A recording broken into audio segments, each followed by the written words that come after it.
সময় ঠিক 11:59 আর সপ্তাহ ঘুরে আবারও ফিরে এলাম আমি রাসেল এবং আপনাদের সাথে ফিরে এলাম ভূত এফএম নিয়ে। আর ভূত এফএম এর আজকের দিনটি একদমই অন্যরকম। আজকে দুপুরের পর থেকে প্রচন্ড গরম এবং গরমটা খুব মাত্রাতিরিক্ত। সকালবেলায় শীত একটা ভাব পড়ে গেছে, কিন্তু আজকে আমি দেখতে পাচ্ছি আমার স্টুডিওর কাঁচটা পর্যন্ত থেমে গেছে। তো খুবই অদ্ভুত ব্যাপার এবং একটা জিনিস শেয়ার করতে চাই আজকে শুরুতেই, যেটা মাত্র ঘন্টা দেড়েক বা ঘন্টা দুয়েক আগে আমি মানে একদম চোখের সামনে দেখলাম। সেটা হচ্ছে আমি একটা রুমের মধ্যে বসে আমি ফোন করছিলাম আর কি। আমার মোবাইল ফোন না, এটা ল্যান্ড ফোনে আমি ফোন করছিলাম এবং ল্যান্ড ফোনে ফোন করার একটা মুহূর্তে আমি হঠাৎ করেই খেয়াল করলাম, খুব অদ্ভুত লাগলো। আমি কথা বলতে বলতে ঠিক যার সাথে কথা বলছিলাম তার সাথেই মানে কি বলবো ওইদিকে মনোযোগটা ছিল। হঠাৎ করে আমি আমার হাতের বাঁ দিকে তাকিয়ে দেখলাম যে জানালার কাছে আমার একটা ছায়া পড়েছে এবং আমার ছায়াটা ঠিক আমার মতোই দেখতে, জানালার কাছে যেহেতু, কিন্তু আমি যেভাবে ফোন ধরে আছি সে ঠিক ফোন ধরে নাই। সে যেটা করছিল জাস্ট কবজির উপরে থুতনিটা রেখে মনে হচ্ছে যে ঘুমিয়ে পড়বে, এরকম একটা অবস্থা। আমি একদম একভাবে তাকালাম এবং আমার সাথে আই কন্ট্যাক্ট হলো। আমি কিন্তু মানে একদম ঠিক দেখলাম এবং তারপর যেটা হলো যে আমি আবার সঙ্গে সঙ্গে চোখটা ফিরিয়ে নিলাম, বেশিক্ষণ তাকিয়ে থাকতে পারিনি। একটু পরে দেখলাম যে হ্যাঁ, সেও তার যে শরীরের যে মানে অঙ্গভঙ্গি আর কি সেটা চেঞ্জ করলো, মাথা চুলকাতে শুরু করলো। আমি যা দেখেছি সম্পূর্ণ ভুল দেখতে পারি, হতেই পারে। আমি যা দেখেছি সম্পূর্ণ ঠিক দেখতে পারি, হতেই পারে। আপনি যখন ব্যস্ত থাকেন কোনো কিছু নিয়ে তখন নিশ্চয়ই আপনি এরকম খোঁজেন না আপনার প্রতিচ্ছবি বা আপনার ছায়াটা কিরকম পড়েছে বা আপনার ব্যাকগ্রাউন্ডে আয়নার পেছনে কি আছে। বাথরুমে কোনোদিন গেছেন, মানে গিয়ে দেখেছেন রাতের বেলায় গভীর রাতে শুধু নিজেকে দেখা ছাড়া অন্য কিছু, যে আপনার ব্যাকগ্রাউন্ড, আপনার পেছনের যে প্রেক্ষাপট, আপনার সেই বাথরুমের পেছনের দৃশ্যগুলো কেমন, সেখানে আসলেও আর কিছু ছায়া পড়ছে কিনা? হয়তো দেখেছেন, হয়তো দেখেননি, হয়তো দেখে থাকলে ভুল দেখেছেন, হয়তো দেখে থাকলে ঠিক দেখেছেন, কে বলতে পারে।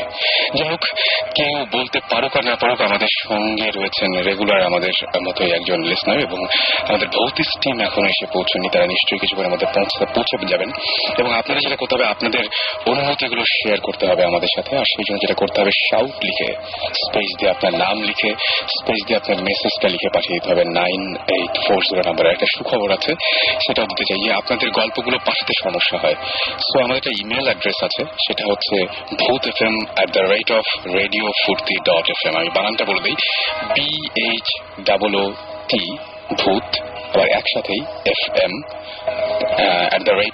@radio RADIO রেডিও ফুর্তি FOORTI ফুর্তি.fm। এখানে আপনার ইচ্ছা করলে যে কোনো আপনার অ্যাকাউন্ট থেকে ইমেল করতে পারেন এবং সেই ইমেলে আপনাদের ঘটনাগুলোর ডিটেইল আমরা জানতে পারি, যাতে করে আপনার সাথে কন্ট্যাক্ট করতে পারি। সো আমাদের এখন তো মানে এই সমস্ত হলেই আমাদের যিনি অতিথি আজকে আছেন এবং তার কাছ থেকে আমরা মূলত গল্পগুলো শুনবো। তার সাথে অদ্ভুত কিছু ঘটনা হয়েছে এবং তিনিও আপনাদের অনেকের মতোই ভীষণ আগ্রহী ছিলেন, চেয়েছিলেন আমাদেরকে আপনাদের মতো এই গল্প বা ঘটনাগুলো জানাতে। কিন্তু ঘটনা জানানোর ক্ষেত্রেই হলো বাধা, মানে কোনো একটা শক্তি বা কোনো একটা কিছু যেন চায় না আমরা ঘটনাগুলো জেনে যাই। সেই ব্যাপারটা দিয়ে শুরু করছি আজকের ভূত এফএম। আমি শুরুতে আপনার পরিচয়টা একটু জানবো। আমি নূর আহমেদ। আমি লাস্ট নেমটা উচ্চারণ করছি না এই কারণে যে অনেকেই আমার লাস্ট নেমে আমাকে চিনতে পারেন, এই কারণে আমি উচ্চারণ করছি না, একদমই দরকার নেই। তবে ওল্ড টাউন নামে আপনি আমাকে করতে পারেন, রিকগনাইজ করতে পারেন। ওল্ড টাউন, তাহলে আমরা সবাই আপনাকে ওল্ড টাউন হিসেবেই এখন কথা বলি, আমরা ওল্ড টাউন হিসেবে। ওল্ড টাউন, আপনার তো গল্প ছিল কিছু এবং সেই গল্পগুলো আপনি আমাদের সাথে শেয়ার করতে চেয়েছিলেন, তারপরে একটা পর্যায়ে আপনি আমাকে SMS করে জানালেন যে আপনি শেয়ার করতে চান না, কিছু প্রবলেম হচ্ছিল আপনার সাথে। সো পুরো আমরা সেই ব্যাপারটাই জানতে চাচ্ছি, কি হয়েছিল ঘটনাটা, না মানে জাস্ট যেহেতু আপনি ঘটনাটা আসলে শেয়ার করতে চাচ্ছেন না, তো সেই ঘটনাটা শেয়ার করার ক্ষেত্রে কি কি বাধা এসেছিল?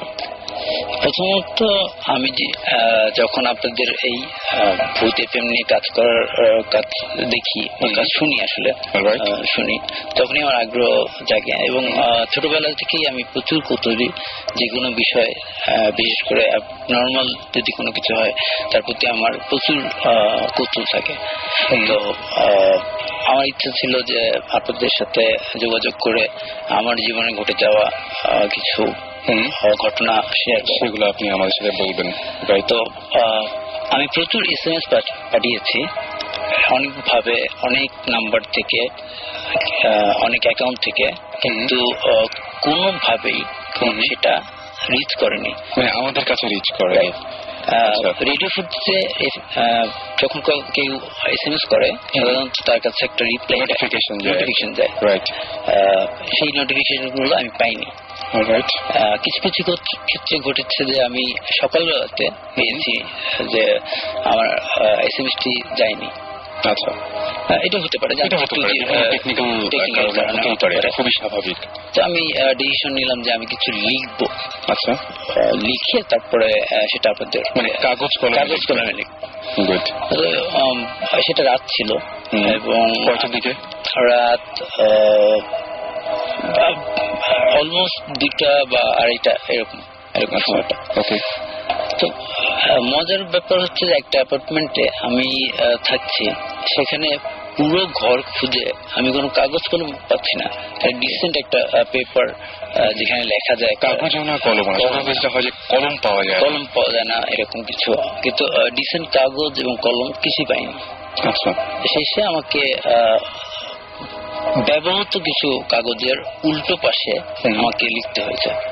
তো আমি যখন লেখা শুরু করলাম, লেখার শুরুর আগে আমি শুরু করেছিলাম হচ্ছে যে আপনাদের প্রোগ্রামের যে ধারাটা, প্রথম দিকে আপনারা সায়েন্স এবং বিভিন্ন ধরনের যে যৌক্তিক দিকগুলো তুলে ধরছেন, সেইগুলো ছিল, সেগুলো ভালো লাগছিল, কিন্তু পরবর্তীতে টার্ন নিচ্ছিল হচ্ছে গল্প শেয়ারিং, গল্প না আসলে মানে ঘটনার শেয়ারিং গুলোর দিকে। তো আমি ওই দিকে একটু মনোযোগ দিয়েছি। আচ্ছা, তারপরে এক সময় শুরু করলাম আমার অভিজ্ঞতা লেখার।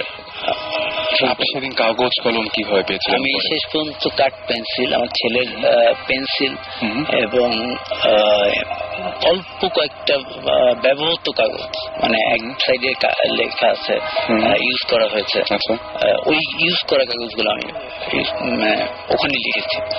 আচ্ছা, তো এক সময় আমি দেখতে পেলাম যে, আমি শুনতে পেলাম যে আমার মোবাইলে একটা SMS আসছে।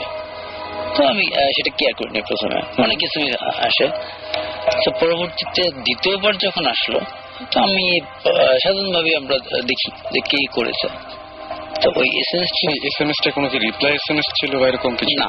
আচ্ছা, শুধু একটা ওয়ার্ড ইংরেজিতে লেখা NO, নো। কে পাঠিয়েছিল এটা? এটার কোনো সেন্ডার নেই। এটার কোনো সেন্ডার নেই, কিন্তু আপনার ইনবক্সে চলে আসলো এবং তখন আপনি লিখছিলেন, যখন আপনি ঘটনা লিখছিলেন তখন আপনার মোবাইলে কেউ SMS করে জানালো NO, এবং সেটা কোনো সেন্ডার নাই, এবং আপনি নিজেও, আমি যদি জানি আপনি এই সমস্ত এই ব্যাপারে আপনি টেলিকমিউনিকেশনে আছেন, সুতরাং আপনার এই ব্যাপারটা ভুল হওয়া একেবারেই কোনো সুযোগ নেই। মানে সুযোগ একেবারে নেই আসলে, ঠিক না, মানে এক্স্যাক্টলি, কারণ ব্যাপারটা হচ্ছে এটা খুব সাধারণ একটা ব্যাপার যে সেন্ডারকে আপনি এটা বুঝতে পারবেন না। এবং পরবর্তীতে আমি অপারেটর যে আছে, সেখানে আমার কলিগস আছে, এক্স কলিগস আছে, বন্ধু বান্ধব আছে, তাদেরকে দেখালাম। তো তারা আমাকে জাস্ট ইগনোর করছে, হচ্ছে যে আমি দুষ্টুমি করছি, যোগ করছি, একটা প্র্যাকটিক্যাল যোগ, যে আমি কোনোভাবে বানিয়ে সেটাকে ইন করে তাদেরকে দেখাচ্ছি। আচ্ছা, এই ধরনের একটা তার মানে তাদের কাছে ব্যাপারটা ঠিক বোধগম্য হয়নি, তারা বুঝতে পারেনি আসলে যে কি হয়েছে ব্যাপারটা, রাইট? কারণ আমি কারণটা বলিনি যে কোথা থেকে এসেছে ভাই, আমি শুধু তাদেরকে জানতে চেয়েছিলাম যে এটা সেন্টার কি হতে পারে, কিন্তু তারা উত্তর দিতে পারেনি। ওকে। আর এর পরবর্তীতে যেটা হয়, সেই মোবাইলটা সম্পূর্ণ পানিতে পড়ে যায় আর কি, ড্রেনে। কিভাবে সেটা হয়? সেটা হয় হচ্ছে আমি বাইক রাইড করি, বাইক থেকে আমার উপরের পকেটে ছিল, তো কোন একটা ঝাঁকিতে সেটা কয়েকদিন বৃষ্টি প্রচুর হয়েছে। আপনি তার মানে ওটা রেখে দিয়েছিলেন যে দেখানোর জন্য, যে প্রমাণ স্বরূপ, কিন্তু সেটা আমি আর দেখাতে পাচ্ছি না আজকে আপনাদের। ওকে ওকে। তারপর থেকে শুরু হলো আসলে ঘটনাগুলো। তারপরে আমি লেখাগুলো শেষ করলাম, কিন্তু ডিসিশন নিলাম হচ্ছে যে না, আমি সেই লেখাগুলো কিছু অংশ বাদ দিয়ে আপনাদের কাছে পৌঁছাবো। আচ্ছা, কিছু অংশ কেন বাদ দিবেন? কারণ ওই নূরের ব্যাপারের জন্য, যেহেতু এটা একটি মিস্টেরিয়াস ব্যাপার হয়ে যাচ্ছে, তো ওই অংশগুলো বাদ দিয়ে আমি লেখাটা লিখে তৈরি করে রেখে আমি ঘুমিয়ে গেছি। তখন অলমোস্ট সকাল হয়ে গেছে, ভোরের আজান দিচ্ছে, ঘুমিয়ে গেছি। তারপরে পরের অনুষ্ঠানে মানে শুক্রবার ভূত এফএম হয়, তো আমি বৃহস্পতিবারে সকালবেলা রওনা দিয়েছি বাসা থেকে ওই পেপারস গুলো নিয়ে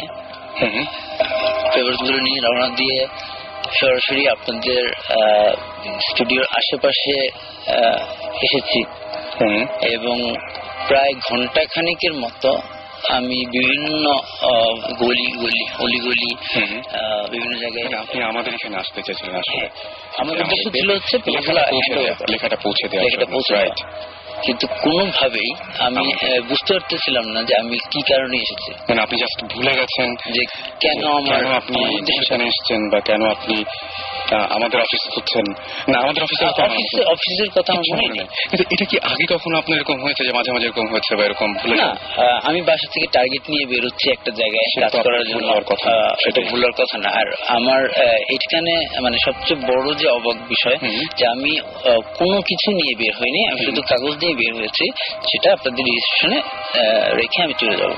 ওকে, এটা ছিল আমার। বুঝতে পেরেছি। কিন্তু আমি কোনো দিশা পাইনি, তাই আমি ফিরে গেলাম। বুঝতে পারছি। ফিরে যাওয়ার পরে তখন আমার মনে হলো যে আমি তো আসলে কাগজগুলো পৌঁছে দেওয়ার জন্য গিয়েছিলাম। মানে তখন আমি রিয়েলাইজ করতে শুরু করলাম যে আসলে এটা কি হচ্ছে। রাইট, মানে আপনি যখন আমাদের অফিসের এই জায়গাটা আসলেন বা গুলশানের আশেপাশে ঘুরে গেছেন, আপনার একবারও মনে পড়েনি যে কেন আপনি এসেছেন বা কি কারণ, এর পেছনে কোনো কিছু আপনি খুঁজে পাননি? পাইনি।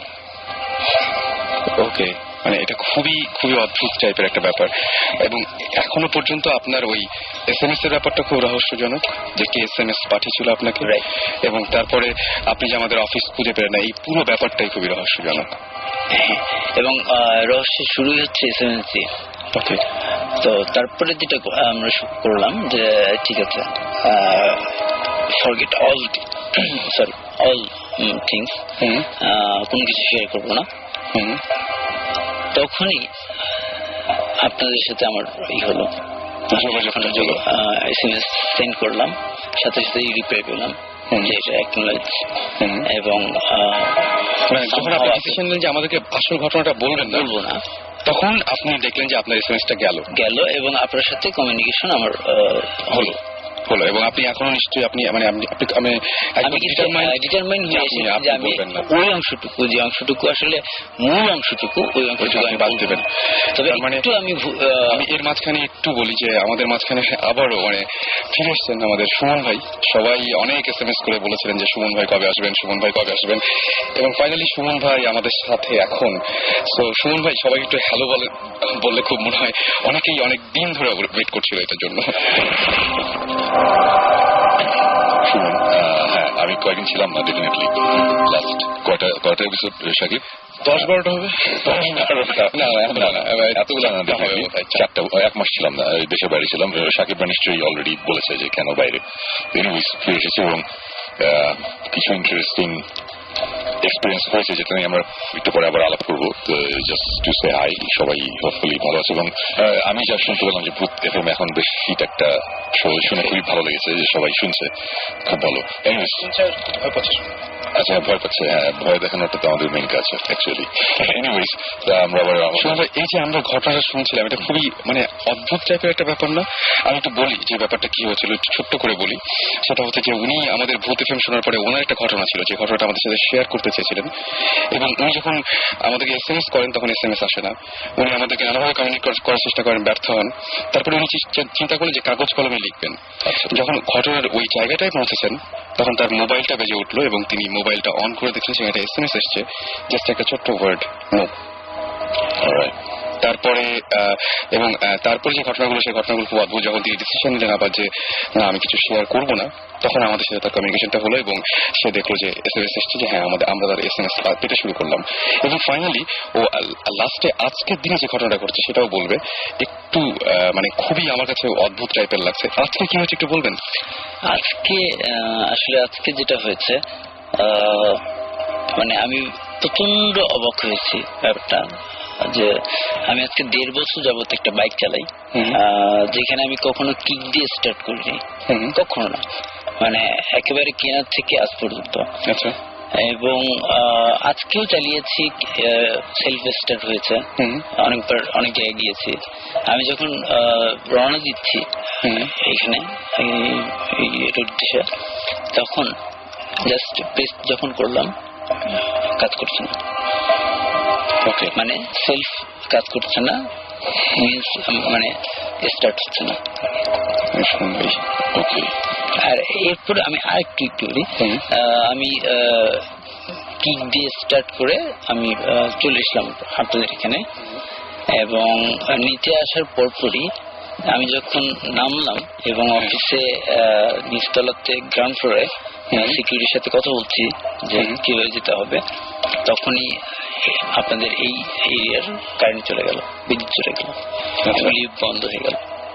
ওকে, মানে আমাকে 9 তলায় হেঁটে উঠতে হয়েছে। অলরাইট। মানে আসলে যদি এগুলোকে আমরা একসাথে ফেলি তাহলে কিন্তু ভয়ঙ্কর রূপ দাঁড়ায়। হ্যাঁ, মানে আপনার সাথেই বারবার করে এটা হচ্ছে। আপনাকে কেউ হয়তো এরকম হতে পারে যে চাচ্ছে না যে উনি এই গল্পগুলো বা এই ঘটনাগুলো আমার সাথে শেয়ার করুন। ওয়েল, আমার যেটা মনে হয়, এই ধরনের ঘটনা যেহেতু ঘটছে, সেহেতু এই ব্যাপারটা আজকে আপনি রেডিতে বলছেন ফাইন, বাট আর কাউকে না বলাই ভালো। জিনিসটা আমার মনে হয় চেপে যাওয়াই ভালো, সিরিয়াসলি। বিকজ আমরা এই টাইপের অনেক কিছু আমরা এক্সপিরিয়েন্স করি লাইফে, মাঝে মধ্যে মনে হয় যে এই জিনিসটা করা উচিত না, তারপরে আমরা করি। এই ধরনের এক্সপিরিয়েন্স আমাদের এই ভূত স্ট্রিমের মধ্যেই হয়েছে, এবং আমরা ওটার জন্য পরে আমাদের সাফারও করতে হয়েছে, এরকম জিনিসও হয়েছে। সো যেটা বলবো যে আপনি তো মেইন ঘটনাটা বললেন না, ফাইন বলার দরকারও নাই, আমরাও চাই না আপনার বলুন, সব কিছু সবার জানার দরকার নাই। এবং আমার মনে হয় জিনিসটা আর কাউকে না বলাই ভালো, জিনিসটা অ্যাভয়েড করেন, জিনিসটা এখানে শেষ করে দেন আর কি। বিকজ মাঝে মধ্যে লাইফে তো কত কিছু আমরা এক্সপ্লেন করতে পারি না উল্টো পাল্টা, সো কি দরকার আরেকটা আনএক্সপ্লেন জিনিস লাইফে আনা। আমার সেটাই মনে হয় যে সেটাই আমাদের সাথে জিবরান ভাই এসেছেন এবং সাকিব ভাই পৌঁছে গেছেন, সবাই আজকে এখন আমাদের সাথেই রয়েছেন। শুনবো এখন তাহলে আমরা কি করা যেতে পারে, কি করবো? ওয়েল, প্রথমেই যেটা মানে good to be here again, মানে আবার ফুল ভূত স্টিমের সাথে আবার ভূত এফএমে এসে অনেক ভালো লাগছে। একটা মাস অ্যাকচুয়ালি আমি গিয়েছিলাম ভূত স্টের কাজই, বাট আমার দুটো কাজ ছিল, কাজ দুটোর মাঝখানে অনেক বড় একটা গ্যাপ ছিল, যে কারণে আমি আসতে পারছিলাম না। সো আমার এখন তারপরে যদি আমি 1 সপ্তাহের মধ্যে একটা কাজ সেরে আবার ঢাকায় এসে আবার 2 সপ্তাহ পরে যাই, ওটা আমার জন্য খুব একটা ভালো সলিউশন না আর কি। সো সেই কারণে মাঝখানে আমি 2 সপ্তাহ ছিলাম, কোনো কাজ ছিল না। বাট দেন এগেন লাস্টে আবার একটা কাজ ছিল, সিরিয়াস দরকারি একটা জিনিস ছিল, ওটাও সেরে এসেছি। সো মোটামুটি এখন এতটুকু বলতে পারি আমরা যে আমাদের একটা ইনভেস্টিগেশনের একটা বড় একটা পার্ট আমরা মোটামুটি সলভ করতে পেরেছি, এবং যাবতীয় এক্সপিরিয়েন্সও এখানে হয়েছে, খুবই ইন্টারেস্টিং। এগুলো নিয়ে ডেফিনেটলি আছে, আমরা আলাপ করবো একটু পরে। ওকে, সাকিব ভাই। আমি তো বারবার করে বলছি সুমন ভাই আসলে আমি আর কোনো কথা বলবো না, আমি একদম আমি আজকে জাস্ট নীরব দর্শক। অ্যাজ আই সেড মানে হয়তো সুমন ভাই 4-5টা শো মিস করেছেন, বাট আমার কাছে মনে হচ্ছে 12-14টা শো। অনেক কথা বলতে হয়েছে। আচ্ছা, আপনার পরিচয়টা আমি আসলে নুরুল আহমেদ বলেই পরিচিত। আমি SMS সাধারণত পাঠাই হচ্ছে ওল্ড টাউন নামে। আচ্ছা আচ্ছা আচ্ছা, এখানে ওল্ড টাউন নামে পাঠাই। আমি টেলিকমিউনিকেশন নিয়ে কাজ করি, মেইনলি হচ্ছে নেটওয়ার্কিং। ও আচ্ছা আচ্ছা, নাইস নাইস। তো ওইটাই উনি বলছিলেন যে এটা আমার ভুল হতে পারে না যে আমি একটা SMS কে পাঠালো এটা সে বুঝবেন। আমাকে যখন বারবার করে এটাই বলছিল যে যখন তার সাথে আমার ফোনে কথা হচ্ছিল তখন তিনি বারবার করে বলছিলেন যে এটা তো আমার না বোঝার কোনো কারণ নেই। আমার খালি সুমন ভাই যেটা বললেন যে এই জিনিসটা না বলাই বেটার বা শেয়ার না করাটাই বেটার। সুমন ভাই রাইট। আমরা কয়েকদিন আগে আমাদের বেশ একটা সবার উপর দিয়ে ঝড় গেছে একটা, বিকজ একটা জিনিস আমরা বুঝছিলাম যে এটা করা ঠিক হবে না, মানে ভূতিষ্ঠ কাজ। তারপরে করেছি, করে একটু আমাদের বেশ ঝগড়া গিয়েছে। কিন্তু সুমন ভাই আমার তো মনে হয় যে শেয়ার করাই ভালো। মানে আমি বলি কেন বিকজ ভূত জিন যেটাই বলি, ওদের যখন আমাদের সাথে একটা রিলেশনশিপ হয়ে যায়, ওই রিলেশনশিপে ওরা যদি ডমিনেন্স নিয়ে নেয় তখন কিন্তু একটা প্রবলেম হয়। অ্যান্ড আই ফিল ওই ডমিনেন্স কমানোর জন্যই তখন একটু প্যারা খায়ও যদি কিছু একটা করা যায় ওটা কিন্তু বেটার। আপনি কিছু একটা বলেন তো। আমি বুঝতে পারছি তুমি যে পয়েন্ট থেকে বলছো, বাট ব্যাপারটা হচ্ছে যে এখন এই যে প্যারা খাওয়া এই ওয়ার্ডটা ইউজ করি, এখন প্যারা খাওয়াটাকে কিভাবে নিতে হবে সেটা হচ্ছে কথা। আমরা কিন্তু জানি না কে সেটা হ্যান্ডেল করবে। ছোটবেলায় আমি যখন অনেক ছোট স্কুলে ছিলাম তখন একবার আমাদের দেশে বেরিয়ে গিয়েছিলাম, ওখানে একটা শ্মশান ঘাট ছিল, ওটা ইয়ের পাশে। তো আমার ফ্রেন্ডরা গিয়েছিল আমার সাথে। আচ্ছা, ওরা বললো যে বাজি লেগে আমি যেতে পারবো কিনা ওখানে থাকতে। আচ্ছা, আমি রাতে গিয়েছিলাম, আমি অনেক ভয় পেয়েছিলাম, বাট আমি গিয়েছিলাম। বাট মানে এখন যদি বলতো ডেফিনেটলি বলবো যে আমি যাবো, বা এখন যদি আমাকে এই ভূত বলি বা জিন বলি অথবা সুপার ন্যাচারাল কোনো এন্টিটি কেউ যদি আমাকে কিছু করতে মানা করে, আমি অবশ্যই ওটা করবো। আচ্ছা, আমি করবো, কজ আমার নিজের উপর অতখানি কনফিডেন্স আছে যে আমি এটা হ্যান্ডেল করতে পারবো। কজ অনেক বাজে জিনিস আমরা লাস্ট 1.5 বছরে হ্যান্ডেল করেছি। কিন্তু সবাই তো অ্যাকচুয়ালি যাদের এটা প্রথম এক্সপিরিয়েন্স তারা তো অ্যাকচুয়ালি জানে না এটা হ্যান্ডেল করা তার পক্ষে পসিবল কিনা। অনেকে তো অনেক ছোটখাটো ব্যাপারেও হয়, মানে ভয় পায়। মানে আমি আমার নিজের পার্সোনাল একটা কথা বলি, টাওয়ার অফ সাইলেন্স একটা গল্প, এই গল্পটা বলা হয় নাই। এটা অনেক আগে একটা গল্প শুনেছিলাম। গল্পটা ছিল এরকম, এটা একটা গল্প, মানে এটা সত্যি ঘটনা, বাট আমার শোনা আরেকজনের কাছ থেকে। এটা আমি খুব ভেগ ভাবে ঘটনাগুলো জানি, আমি জানি না, যতখানি মনে আছে বলছি। ইউরোপের কোন একটা কান্ট্রিতে কোন একটা জার্নালিস্ট, সে একটা গ্রামের একটা রিচুয়াল আছে, রিচুয়ালটা নিয়ে একটা মানুষ মারা গেলে তারা ডেড বডি কিভাবে ইয়ে করে আর কি। হ্যাঁ, এটা নিয়ে একটা স্টোরি লিখতে যাবে আর কি। তো ঘটনাটা হচ্ছে যে একটা গ্রামে একটা টাওয়ার আছে, লম্বা একটা উঁচু টাওয়ার টাইপের, মানে ইট দিয়ে বানানো একটা লম্বা একটা কিছু। ওটার ভিতর, ওটার নাম হচ্ছে টাওয়ার অফ সাইলেন্স। তো এই টাওয়ার অফ সাইলেন্স এর ভেতর কেউ যদি মারা যায় তখন ওর ডেড বডিটার ভিতরে একটা বেদি টাইপের আছে, ওখানে ডেড বডিটা রেখে তারপর চলে আসে। আচ্ছা, ডেড বডিটা ওইখানেই থাকে, ওরা অ্যাকচুয়ালি কবর দেয় না, তাহলে এইভাবেই রাখে। তো টাওয়ার অফ সাইলেন্স এর ভিতরে ডেফিনেটলি মানে মরা মানুষ ওখানেই পচে পড়ে হাত দিয়ে, মানে এক সময় আমি এটা জানতাম যে পেরুতেও এরকম কিছু, যে পিরামিডের উপরে রেখে দিত, পরে কঙ্কাল হয়ে যায়, এরকম একটা ব্যাপার ছিল। তো সে এই টাওয়ার অফ সাইলেন্স নিয়ে একটু লেখালেখি করবে, একটা জার্নালিস্ট, সে একটা লেখা লিখবে, এই কারণে সে ওখানে গিয়েছে। যাওয়ার পর সে ওখানে থাকলো, 1 দিন 2 দিন থাকলো। আচ্ছা, তো মানুষজনের কাছ থেকে যাবতীয় কোশ্চেন করছে যে কিভাবে কি করো তোমরা, না করো, এগুলো জিজ্ঞেস করে কষ্ট। এখানে আবার একটা ব্যাপার আছে, টাওয়ার অফ সাইলেন্সে কেউ যদি মারা যায়, সে গ্রামের কোনো একজন মারা গেল, তার ডেড বডিটা ভিতরে নিয়ে যেতে পারবে হচ্ছে একমাত্র ওর খুব ক্লোজ যে মানুষটা, মানে যে মারা গেছে তার খুব ক্লোজ আত্মীয় বা ফ্রেন্ড, মানে যে সবচেয়ে ক্লোজেস্ট, তার ভেতরে যেতে হবে ডেড বডিটা নিয়ে। কিন্তু সে একাতে পারবে না, সাথে ওরা বোধহয় 2 জন কুলি, মানে 2 জন লোক যারা ক্যারি করার জন্য দেয়। ওদের কাজ হচ্ছে গিয়ে বডিটা ভিতরে নিয়ে যাওয়া। আচ্ছা, and they get paid for it, something like that. So এইসব ইনফরমেশন সে নিচ্ছিল, এবং ওই সময় একজন মারা গেল। মারা যাওয়ার সাথে সাথে ও সরি, আমি বলছিলাম ওইখানে এইসব ইনফরমেশন নিতেও সে এক খুব বয়স্ক এক ভদ্রমহিলার কাছ থেকে, ওই বুড়ি একজন মহিলা, সে একা একা থাকতো। তো তার সাথে জার্নালিস্টরা খুব খাতির হয়ে গেল। তারপর ওর বাসাতে সে থাকা শুরু করলো, ওর বাসাতেই থাকতে দিল এবং সে যাবতীয় ইনফরমেশন নিত ওর কাছ থেকে। তো এইসব ঘটনা ঘটতে ঘটতে কেউ তার মারা যাচ্ছে না, তো সে গিয়ে অ্যাকচুয়ালি দেখতে পাচ্ছে না, আর সে চাইলেও ঢুকতে পারবে না সেটা। তো বুড়ি যে মহিলা, তার আবার কোনো বাচ্চা টাচ্চা কেউ ছিল না, আত্মীয় স্বজন কেউ ছিল না। তো সে এই জার্নালিস্টকে তার নিজের ছেলের মতনই ওর বাসায় রাখলো। আর ও থাকতে থাকতে ভালোই লাগছিল। 5 দিন গেল, 7 দিন গেল, 8-10 দিন যাওয়ার পরে হঠাৎ করে মহিলা মারা গেল। মারা যাওয়ার সাথে সাথে এখন তাকে তো টাওয়ার অফ সায়েন্সে নিতে হবে, কিন্তু কারো একজনের যেতে হবে, রিচুয়ালের মধ্যে আছে। এখন কে নিয়ে যাবে, কেউ নেওয়ার নেই, কোনো আত্মীয় স্বজন ফ্রেন্ড কেউ নেই, একা থাকতে। তখন সবাই বলে যে তুমি তো লাস্ট 10 দিন তার সাথে ছিলা, তুমি নিয়ে যাও। তো ও বললো যে আচ্ছা ঠিক আছে, আমি নিয়ে যাবো, অসুবিধা নেই। আর ওর একটু মন খারাপ, মহিলার সাথে তারও খুব ভালো একটা সম্পর্ক হয়েছিল, তো মন খারাপ জীবনে স্বাভাবিকভাবে। তখন ওই যে 2জন লোক ডেড বডি ক্যারি করে সে সাথে গেল, গিয়ে দেখলো যে ভিতরে এরকম একটা বেদির মতন আছে, একটা টাওয়ার, এবং উপরে খোলা, মানে কোনো ছাদ নাই আর কি, লম্বা একটা গোল শেপের লম্বা একটা টাওয়ারের মতন, উপরে কোনো ছাদ নেই, সে মাঝখানে বেদিটা রাখা। ওই বেদির ওখানে অনেক কঙ্কাল টঙ্কাল পড়ে আছে অলরেডি, মাটিতে অনেক কঙ্কালের জিনিসপত্র পড়া, হাড্ডি। তো ওইগুলো দেখলো, ও মনে মনে সব পয়েন্ট করে যেগুলো সে লিখবে। আচ্ছা, তো তারপরে ডেড বডিটা ওখানে রাখলো, ওখানে রাখার পরে সে চলে আসলো। আসার পরে তখন বললো যে তার কাজ শেষ, মানে এখন ওই মহিলাও নাই, মারা গেছে, তো এখানে তার থাকার কোনো কারণ নেই। তো সে তখন চলে গেল। চলে যাওয়ার পর সে লেখাটা যখন প্রায় ফাইনাল করে ফেলছে, যখন এডিটরের কাছে দিবে, তখন দেখলো যে তার 2-একটা কোশ্চেন রয়ে গেছে, যে এটা কি ওটা কি। একটা জিনিস এডিটর থেকে জিজ্ঞেস করেছে, তুমি এগুলো ক্লিয়ার করো। আচ্ছা, তখন সে বললো যে আচ্ছা এটা তো আমি ঠিক জানি না, আমি ওখানে ছিলাম, তারপরে আমার জানা নেই। তখন সে ডিসিশন নিল সে আবার ব্যাক করবে। সে তখন আবার ওই গ্রামটাতে ব্যাক করলো। ব্যাক করার পরে যেটা হলো যে গিয়ে দেখে যে কোইন্সিডেন্স, সেদিন একজন লোক মারা গেছে। এটা মানে মাসখানেক পরের কথা। সেদিন একজন মারা গেছে এবং তাকে তখন ওরকম নিয়ে যাওয়া হচ্ছে টাওয়ার অফ সাইলেন্সে। তো তখন সে সাথে সাথে গেল ওই টাওয়ার অফ সাইলেন্সে, কিন্তু ভিতরে তো সে ঢুকতে পারবে না, সে কেউ না, সে ঢুকতে পারবে না।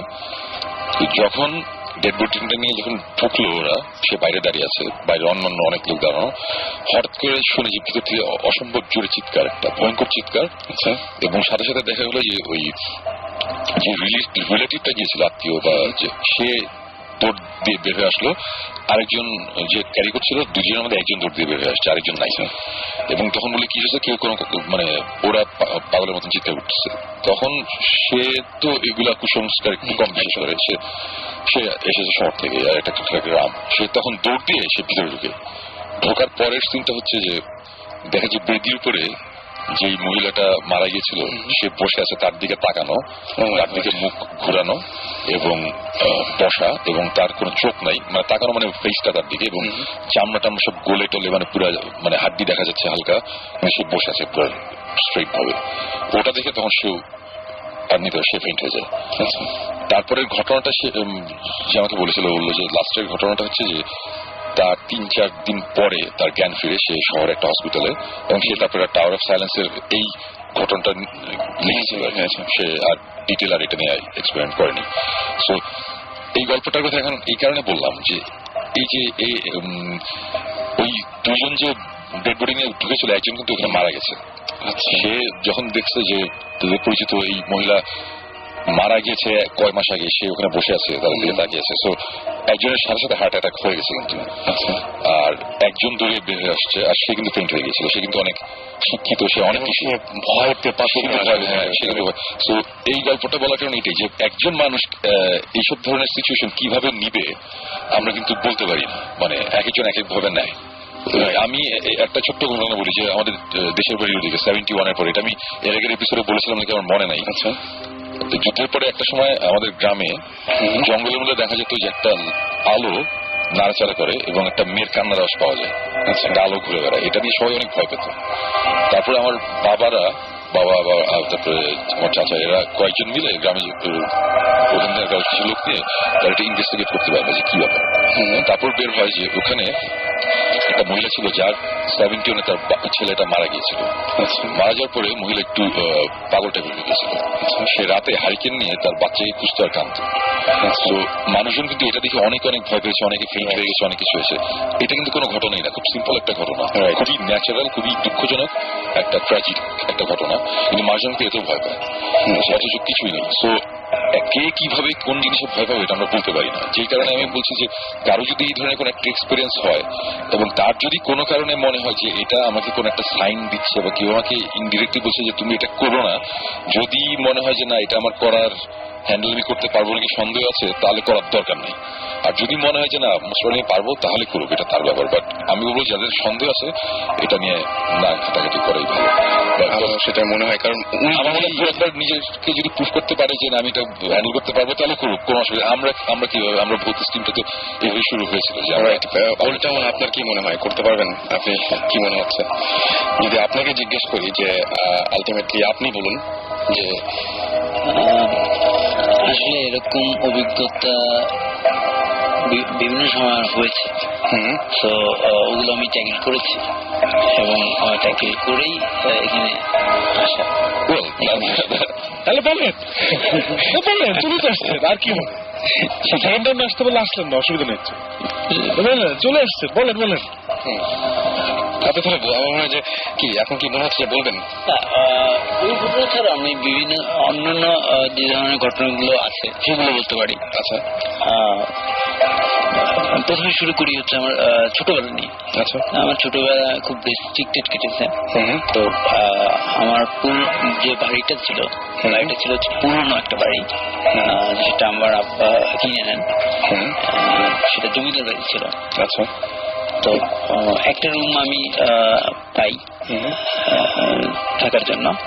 তো সেই তখন ক্লাস 6 বা 7 এইরকম সময়টুকু। আচ্ছা, তো সেই সময়টা আসলে বয়সন্ধিকাল, অনেক ধরনের চেঞ্জ হয়, অনেক ধরনের দুষ্টমি বা তো যেটা হতো আমার যে কোনো কারণে কোনোভাবে যদি আমি কোনো কাজ করতাম বাইরে, যেটা আসলে আনএক্সপেক্টেবল টু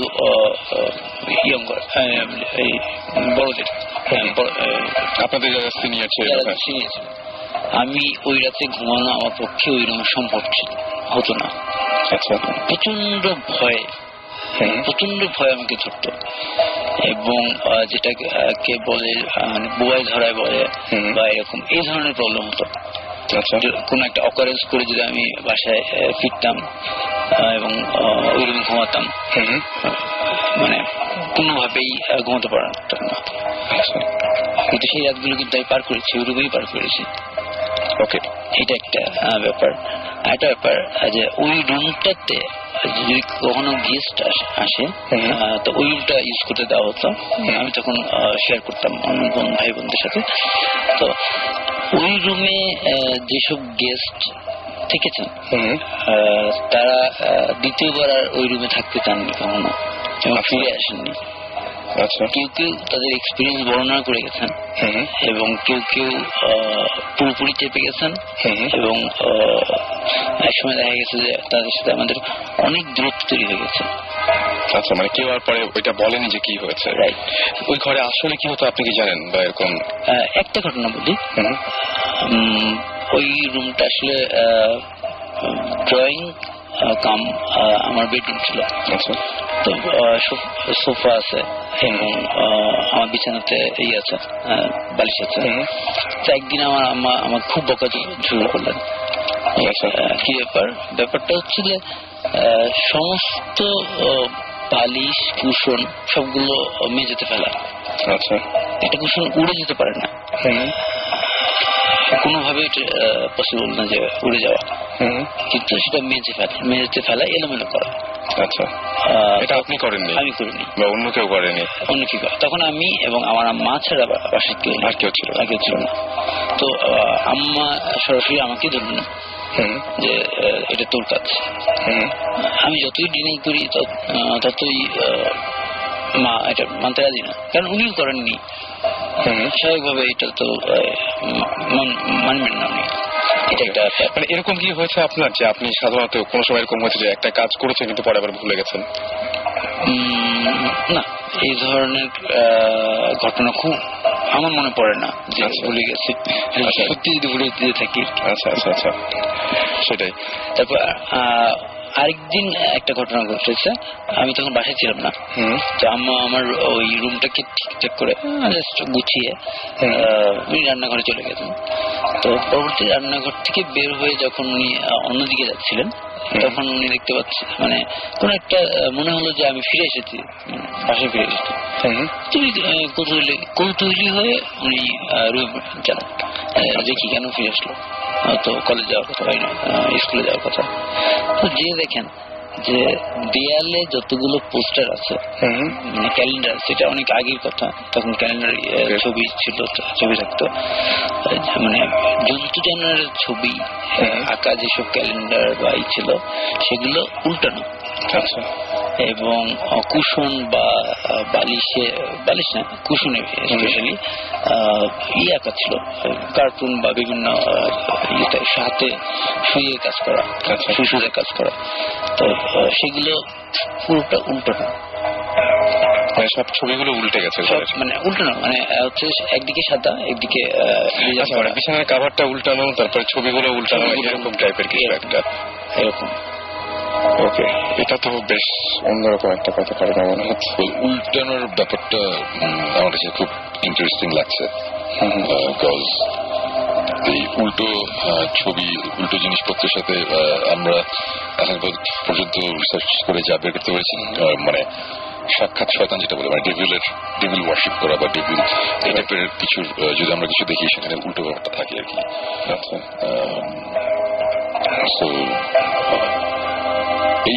এই যে বাসাটাই ঘটনাটা ঘটেছিল, ওই বাসাটা কি এখনো আছে? আনফরচুনেটলি আসলে ওটা ভেঙে ফেলা হয়েছে। এবং মজার জিনিস হচ্ছে যে আমি এখন যে অংশ আছি ঠিক ওই জায়গাটাতেই ফিরে এসেছি। আচ্ছা, মানে আমি অনেকদিন মানে দেশের বাইরে, ঢাকার বাইরে বিভিন্ন জায়গায় পোস্টিং ছিলাম, কাজে গেছে না। পরে এখন নতুন করে বিল্ডিং করা হয়েছে, অ্যাপার্টমেন্ট করা হয়েছে। তো যে অংশটুকু, যে বেডরুমটা অ্যালোকেট করা হয়েছে আমাকে, ওটাই ওই পজিশনে আমি। আচ্ছা, ওইখানেই এখন অ্যাপার্টমেন্ট উঠেছে এবং আপনার যে রুমটা হচ্ছে ওই আগের বাসা ছিল ওই জায়গায়। আচ্ছা, আপনি কোন ফ্লোরে আছেন এখন, আর আগে ওই বাসাটা কোন ফ্লোর ছিল? আমি আছি এখন 3rd ফ্লোরে, 4 তলাতে। আগে বাসাটা কি একতলা ছিল না দোতলা ছিল? 3 তলা ছিল। 3 তলা ছিল। আপনার নিচের তলায় কে থাকে এখন? মানে কে থাকে, মানে নাম জানা দরকার নেই। এই মুহূর্তে হচ্ছে ডুপ্লেক্স। আচ্ছা, নিচে হচ্ছে আম্মা। আচ্ছা, এবং আমার এখন ওখানে কোনো সমস্যা হয় না নাকি? এখন এই ধরনের কোনো মানে সরাসরি কোনো সমস্যা হয় না। কিন্তু যে সমস্যাগুলো হলো, সেই সমস্যাগুলো কিন্তু বাসাতেই হয়েছে, যে লিখতে গিয়ে কাগজ কলম খুঁজে না পাওয়া, তারপরে লেখার মাঝখানে SMS পাওয়া, এগুলো কিন্তু আবার ওইখানেই হচ্ছে। এই টাইপের জিনিসপত্র তো অ্যাকচুয়ালি কি বলবো, আমি যেটা বলবো যে এই টাইপের সিনারিও আমাদের মানে এরকম হয়েছে যে আমরা স্পেসিফিক একটা বাসাতে যাচ্ছি ইনভেস্টিগেশনের কারণে, আমরা যাব, কিন্তু আমরা অনেক সিগন্যাল পেয়েছি যে না, এখানে যাওয়া ঠিক না। এই ধরনের ঘটনা কিন্তু আমাদের মধ্যেই হয়েছে।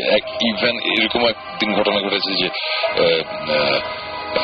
জিব্রানের মা আন্টি, উনি কল দিয়ে বলেছে বাসায় আসতে। আমরা তখন যাচ্ছিলাম স্পেসিফিক একটা জায়গায়। তারপরে বাসায় যাওয়ার পরে উনি বলেছে, দেখো বাবা, তোমরা তো এরকম খারাপ একটা জায়গায় যাচ্ছ। ফার্স্ট ইনভেস্টিগেশন, রাইট, আমাদের ভৌতিষ্টের ফার্স্ট ইনভেস্টিগেশন, অফিসিয়াল ইনভেস্টিগেশন। আমরা যাচ্ছিলাম, তখন আঙ্কেল কল দিয়ে বললো যে আসতে গেলাম, আন্টির সাথে কথা হলো। আন্টি বললো যে উনি একটা স্বপ্ন দেখেছে, স্বপ্নটা কি উনি এখনো আমাদের বলেনি। বাট উনি এই কথা বলে যে স্বপ্নটা কি বাবা, এটা আমি তোমাদের বলতে পারবো না, বাট আমি এতটুকু জানি তোমরা একটা খারাপ জায়গায় যাচ্ছ, সো তোমাদের প্রিকশন নেওয়া উচিত, তোমরা এখন ওখানে যাও না। তোমরা, উনি একটা স্পেসিফিক একটা জায়গার কথা বলেছিল যে ওখানে একজন লোক আছে, তার সাথে গিয়ে দেখা করো। আমি স্বপ্নে কোনো একটা সিগন্যাল বা কিছু একটা পেয়েছে। এবং জিনিসটা আমরা সিরিয়াসলি নেই না, ওই কারণে না, জিনিসটা খুব ইন্টারেস্টিং লেগেছিল দেখে আমরা পরবর্তীতে আর ওই বাসায় না গিয়ে আমরা অন্য জায়গায় গিয়েছিলাম। আচ্ছা, এবং এই স্পেসিফিক যে বাসাটার কথা বলছি, এই বাসায় সেকেন্ড টাইম আমরা যখন যাওয়ার অ্যাটেম্প্ট নিলাম, তখন হাইওয়েতে রাত 12টার সময় আমাদের গাড়ি নষ্ট হয়ে যায়। সারা রাত আমরা একটা জঙ্গলের ভিতরে বসেছিলাম। অনেক অনেক ঘটনা আছে, এগুলো আমাদের সামনে এপিসোডে দেখা যাবে। বাট এই ধরনের সাইন, এই ধরনের সিগন্যাল আমার মনে হয় মাঝে মাঝে আমরা পাই। এখন মানে আমরা কে এটা কিভাবে নিব সেটা তার নিজের ব্যাপার। বাট আমাদের লেটলি আমাদের যেসব এক্সপিরিয়েন্স হয়েছে আমরা খুবই সিরিয়াস ভাবে জিনিসটা খুবই সিরিয়াস ভাবে নিই, যে কারণে আমরা তো এই টাইপের ঘটনা ঘটলে তখন আমরা বলি যে একটু আগে থেকে একটু প্রিকশন নিয়ে রাখা ভালো, মানে প্রিকশন নেওয়ার দরকার আছে। আমরা সিরিয়াসলি নেই, but we also do it, but because আমরা হচ্ছে ভূতিস্ট। হ্যাঁ, আমরা এখন আমার প্রফেশনাল না প্রফেশনাল বলি আর যে বলি, মানে আমার কথা একটা সেটা হচ্ছে যে আমরা জিনিসটা করছি এটা আমরা দেখি আমরা করছি। আমি এখন আমরা যদি বলি যে এখন সবাই করো তাহলে হবে না, অ্যাবসলিউটলি নট, বিকজ আপনি মানে we are all single unfortunately, and you know we আমাদের প্রথম থেকেই লাইফস্টাইল একটু ডিফারেন্ট ছিল। আমরা আসলে এরকম রেসপন্সিবল বা সকালে অফিস যাই ওরকম না আমরা কেউ। মানে আমার কথা হচ্ছে না, হ্যাঁ কালকে ধরেন 3 জন গায়েব হয়ে গেলাম তেমন কিছু হবে না, তেমন কিছু হবে না, একটা অ্যালবাম পাবে না আর কি। না হচ্ছে জোকস সাইড, মানে আমি যেটা বলতে চাচ্ছিলাম যে সবার তো অ্যাকচুয়ালি এগুলো করা পসিবল না, সবার রাতের পর রাত টাইম সবার টাইমও নেই, এটা পসিবল না। সো এখন এই টাইপের জিনিসপত্র হলে আমার মনে হয় যে যদি নিজের উপর কনফিডেন্স থাকে তাহলে আগানো উচিত, আর না হলে আমার মনে হয় জিনিসটা খুব ভালো হয় যদি আমাদের কাছে ট্রান্সফার হয়। মানে আমরা রেডি, আমরা যে কোনো জায়গায় যেতে রাজি আছি, আমাদের কোনো সমস্যা নাই। আমরা এরকম একটা কুয়ার নিচেও আমরা নেমেছি যেখানে মানুষজন নামলে নাকি আর উঠে না, মারা যায় ভিতরে। আচ্ছা, আমাদের অক্সিজেন সিলিন্ডার মাস্টার্স নিয়ে আমাদের নামতে হয়েছে, কিন্তু আমরা নেমেছি দেখার জন্য যে কমিউনিটি অ্যাকচুয়ালি কি। আমি নামছিলাম, ওই ব্যাপারটা হচ্ছে ওইটাই যে আমরা করছি ফাইন, মানে আমরা নিজেদের ঢোল নিজে পিটানোর জন্য এগুলো বলছি না, বলছি যে অ্যাকচুয়ালি একটু হলেও এক্সপিরিয়েন্স থাকা উচিত এইসব জিনিস হ্যান্ডেল করতে। ওনাকে আমি এই কারণে জিজ্ঞেস করলাম যে উল্টা ছবি টবি উল্টা ছবি কিন্তু এই টেবিলের সাইন এগুলো। সো এখন কিছু হয় নাকি? এখন যদি এই ছোটখাটো ওই যে ইয়ে খুঁজে না পাওয়া এগুলা ছোটখাটো এগুলো নিয়ে কোনো সমস্যা নাই, বা হলে এগুলো জাস্ট প্রথম দিককার একটা সাইন, এটা নিয়ে আর ফার্দার প্রসিড না করলেই চলবে, আমার মনে হয় না প্রবলেম। সো আমরা মনে হয় একটা ব্রেকে যাই না, আমরা একটা ব্রেকে যাই এবং ব্রেক থেকে ফিরে আসার পরে আমাদের তো SMS, আমি তার আগে SMS করার নিয়মটা বলে দিই। এবং ওই যে এই ধরনের কোনো কিছু যে আপনি সমস্যা মনে করছেন শেয়ার করতে, সেটা আপনি ইচ্ছা করে ট্রান্সফার করে দিতে পারেন আমাদের কাছে, এবং সেই জন্য আপনাকে করতে হবে শাউট লিখে স্পেস দিয়ে আপনার নাম লিখে স্পেস দিয়ে আপনার মেসেজ লিখে পাঠিয়ে দিতে হবে 9840 নাম্বারে। আর যদি বড় কোনো ঘটনা হয়, যেটা আমরা কি আগামী সপ্তাহে আপনার সাথে জেনে নিয়ে বসবো, এই সপ্তাহে বা এই শোর শেষে আপনি ইচ্ছা করলে আমাদেরকে ইমেল করতে পারেন। ইমেল অ্যাড্রেসটি হচ্ছে bhutfm@radiofurti.fm। এখানে আপনি ইচ্ছা করলে ইমেল করে দিতে পারেন। চলে যাবো গানে, একটা ছোট্ট ব্রেকে যাবো এবং ব্রেক থেকে ফিরে আসবো আবার সবাইকে নিয়েই। আর প্রথম যে গানটা সেটা হচ্ছে ব্যাবাক বিবাগী বাই অর্ণব। চলুন শুনে আসি গানটি।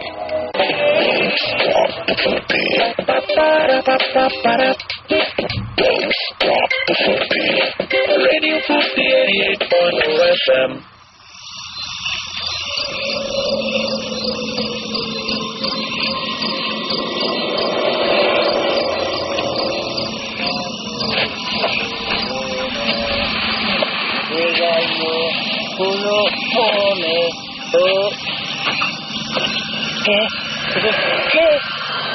¿Qué, güey? FM.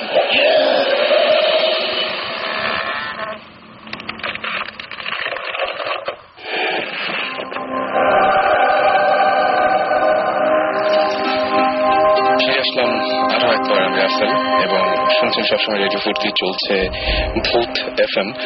আর ভূত FM এ SMS তো বেশ কিছু আছে, তবে তার একটা ফোন কল নিব।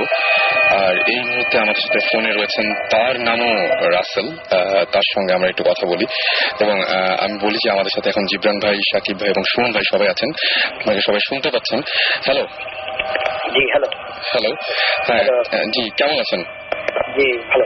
ভালো আছেন, ওকে।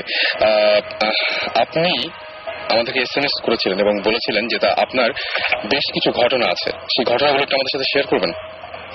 না আসলে আমি যে একটা শেয়ার করবো চিন্তা করেছিলাম আর কি, সেটা চিন্তা করছিলাম যে আপনাদের সাথে আমি শেয়ার করবো। এখন কিছুক্ষণ আগে আপনাদের যে অনুষ্ঠানে শুনলাম যে আপনাদেরকে বিভিন্ন রকম সাইন দিচ্ছে, এটা আসলে না করলে ট্র্যাকেল দেওয়াটা আর কি। আমার ওই রকম ঘটনার সাথে আসলে আমি অভ্যস্ত না, তো আমি ট্র্যাকেল দিতে পারবো না। আমি যখন জিনিসটা চিন্তা করছি আপনাদেরকে আমি এইসব বলবো। আমি কিছুক্ষণ আগে দেখছি আমার মাথাটা ব্যথা করতেছে, প্লাস চোখ ঝাপসা মনে হচ্ছে, ডিফারেন্স মনে হচ্ছে। সাধারণত আমি এরকম হয় না আর কি, আমার এরকম হয় না। তো আমি আসলে চাচ্ছি না শেয়ার করতে জিনিসটা। আপনার এখন অসুস্থ লাগছে? হ্যাঁ, আমার আসলে অসুস্থ লাগছে, আমি জিনিসটা নিজেই অবাক হচ্ছি, তো আমি চাচ্ছি না শেয়ার করতে জিনিসটা। ওকে, তাহলে সুমন ভাই, তাহলে মনে হয় ওনাকে ইয়ে করাই ভালো, ছেড়ে দেওয়াই ভালো। শেয়ার করতে না চাইলে অসুবিধা নাই, বাট আপনি যদি কখনো মনে করেন যে আপনি জিনিসটা আমাদের সাথে পার্সোনালি আলাপ করতে চান, মানে রেডিওতে না, তখন জাস্ট এই রেডিও জাস্ট কন্ট্যাক্ট করলেই হবে। আমাদের সাথে আপনাদের যোগাযোগ করানোর ব্যবস্থা রাসেল করবে, এবং তখন আমরা আলাদাভাবে আপনাদের কোনো সমস্যা থাকলে আমরা শুনবো এবং আমরা চেষ্টা করবো ওটার কোনো একটা সলিউশন দিতে। Okay okay, thank you. তাহলে okay, thank you. Okay, thank you so much. আমরা যেহেতু উনি কথা বলতে কমফোর্টেবল না আমাদের সাথে এখন, এবং তিনি অসুস্থ বোধ করছেন, সুতরাং তার সাথে কথা না বলে ভালো। আমাদেরকে রাকা SMS করে বলেছেন তার সাথে কিছু মানে অদ্ভুত ঘটনা ঘটেছে, এবং সেই অদ্ভুত ঘটনাগুলো তিনি শেয়ার করতে চান, বাট এখন মুখে বলতে পারবেন না, ফোনেও বলতে পারবেন না, মেইল করতে হবে, কিন্তু আর ইন্টারনেট নাই। সো পরে আমার মনে হয় যখন মেইল ইন্টারনেট আসবে, যখন আপনি আবার কানেক্টেড হবেন, তখন নিশ্চয়ই আপনি সেন্ড করতে পারবেন আপনার ঘটনা। একটা কোয়েশ্চেন করেছেন মানে ভৌতিস্ট টিমের কাছে, বেসিক্যালি তিনি বলছেন যে ভৌতিস্ট টিম মানে ভৌতিস্টের এই কাণ্ড কীর্তি যা কিছু শুনছি আমরা, সেটা টিভিতে কবে আসবে? নামনি এই কোয়েশ্চেনটা করছে। ওয়েল, নামনি নাদিয়া, হ্যাঁ, রাইট। ওকে, ভৌতিস্ট অন এয়ার করার প্ল্যান ছিল আমাদের নেক্সট মান্থেই, বাট যেটা হয়েছে কয়েকদিন আগে একটা ইনভেস্টিগেশনের কারণে আমার, আপনারা জানেন নাকি জানি না, আমার একটু দেশের বাইরে যেতে হয়েছিল। সো দেশে ছিলাম না, যে কারণে মাসখানেক আমি দেশে ছিলাম না, ভূত FM আমি ছিলাম না। সো ওখানে যাওয়ার পরে আমাদের ইনভেস্টিগেশনটাতে একটা নতুন কিছু ডেভেলপমেন্ট হয়েছে, এবং যেই প্রবলেমটা আপাতত আমরা সলভ না করে আমরা অন এয়ারে যেতে চাচ্ছি না, এবং আমাদের শুটিংও বাকি আছে। 1 মাস আমি ছিলাম না, সো শুটিং স্বাভাবিকভাবে একটু পিছিয়ে গেছে। সো হোপফুলি আমরা ডিসেম্বরের এন্ডের দিকে আমরা টিভিতে ভৌতিস্ট নিয়ে কাজ করবো, মানে কোরবানি থেকে একটা প্ল্যান আছে। তো দেখা যাক, এখন পুরোটুকু ডিপেন্ড করছে, সবকিছু তো আমার হাতে না, আমাদের হাতে না, শুটিং টুটিং এর ব্যাপার আছে কিছু।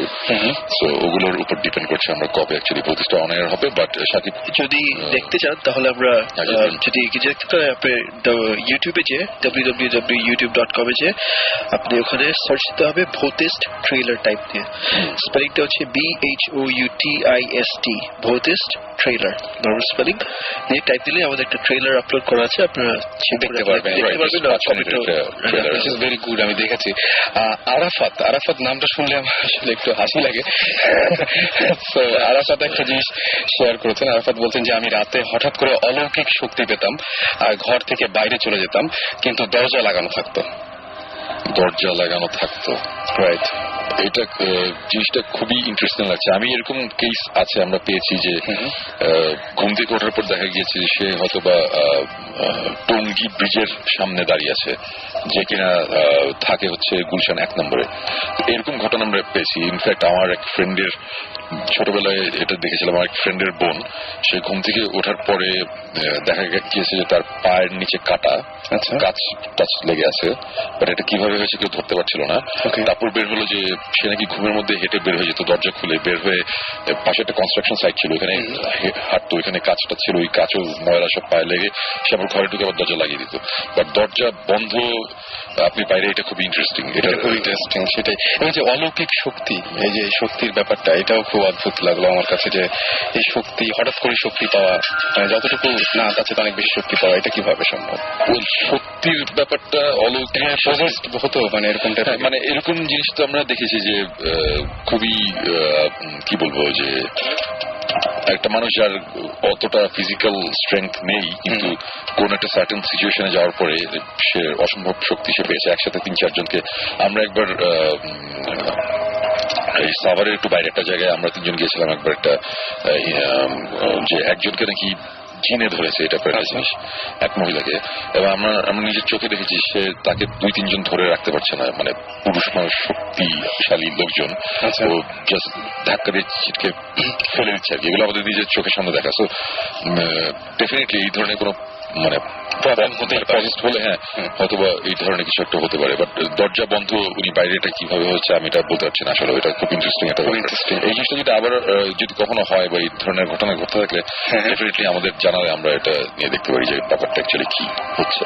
ওকে, আরেকজন লিখেছেন, তার নামটা তিনি লিখেছেন যে আমি আগের উইকে এফএম শুনে যখন ঘুমাতে গেলাম তখন কিছু হলো আমার সাথে, লাইট অফ কখন হলো, মানে জাস্ট কোনো একটা কিছু হয়েছে তিনি বুঝতে পারেনি, কখন লাইট অফ হলো, কখন তিনি ঘুমালেন, কোনো কিছু তার মনে নাই আর কি, এবং তার মনে হচ্ছে মাঝে মাঝে কেউ তাকে অনেক নাড়াচ্ছে আর কি।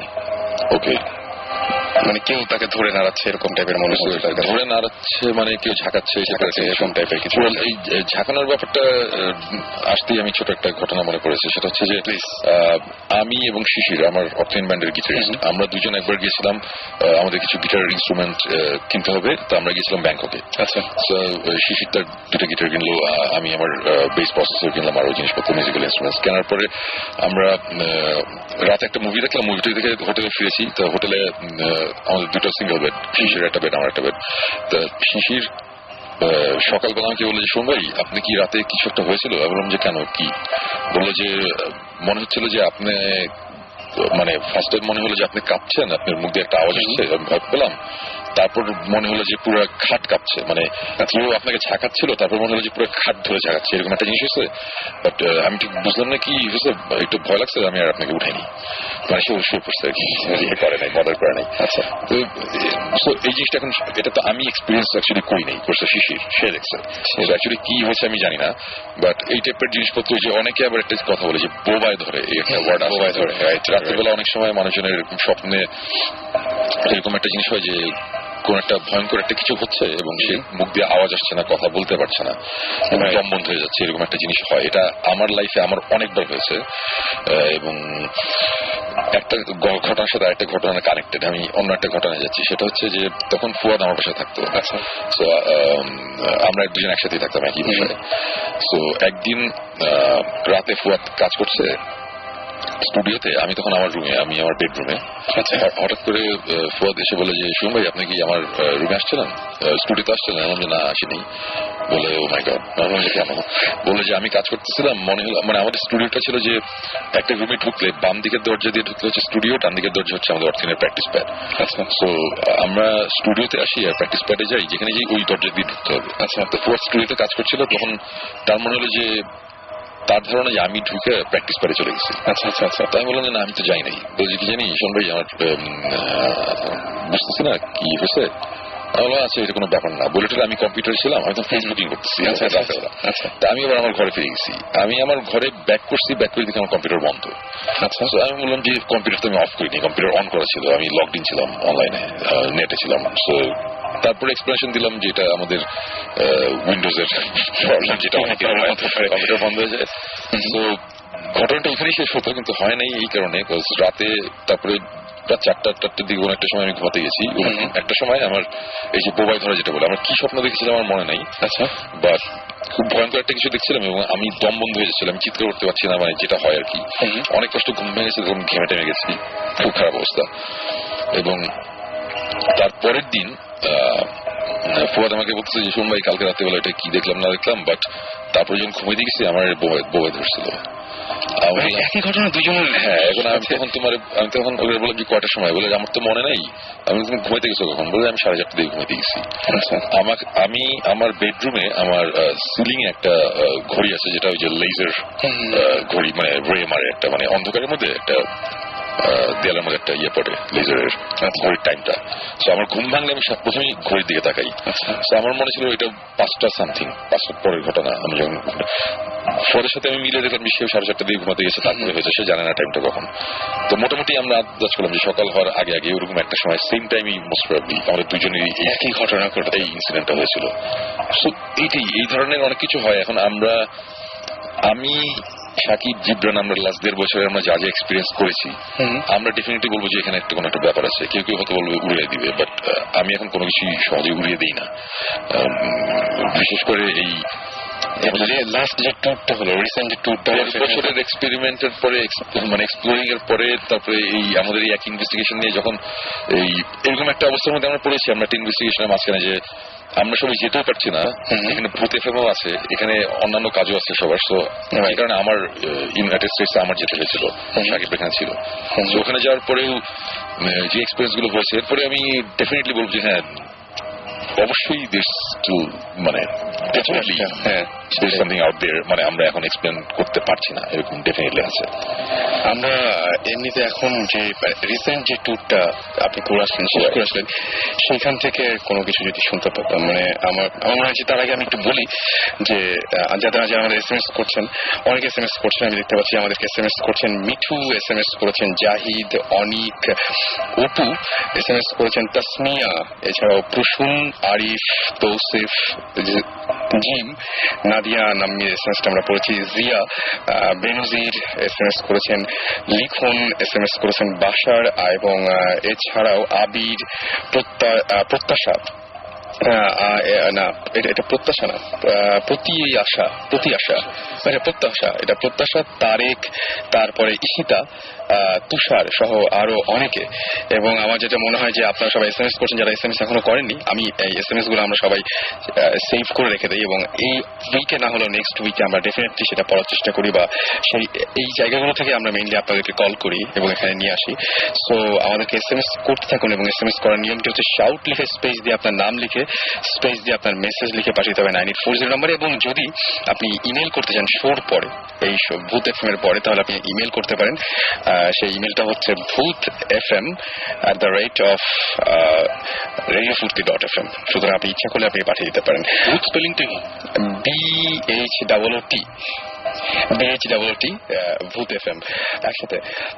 আমরা সুমন ভাইয়ের কিছু ঘটনায় যাই এখন, আমার মনে হয়। আর বেনজির আমাদেরকে বলেছেন যে, বেনজির আমাদেরকে বলেছেন যে তিনি আমাদের শোটাকে স্টপ করে দেওয়ার জন্য একদম রিকোয়েস্ট করেছেন। তিনি বলেছেন যে আমার ভয় পেতাম ছোটবেলায়, বাট আপনাদের শোনার পর আমার আবার ভয় লাগছে।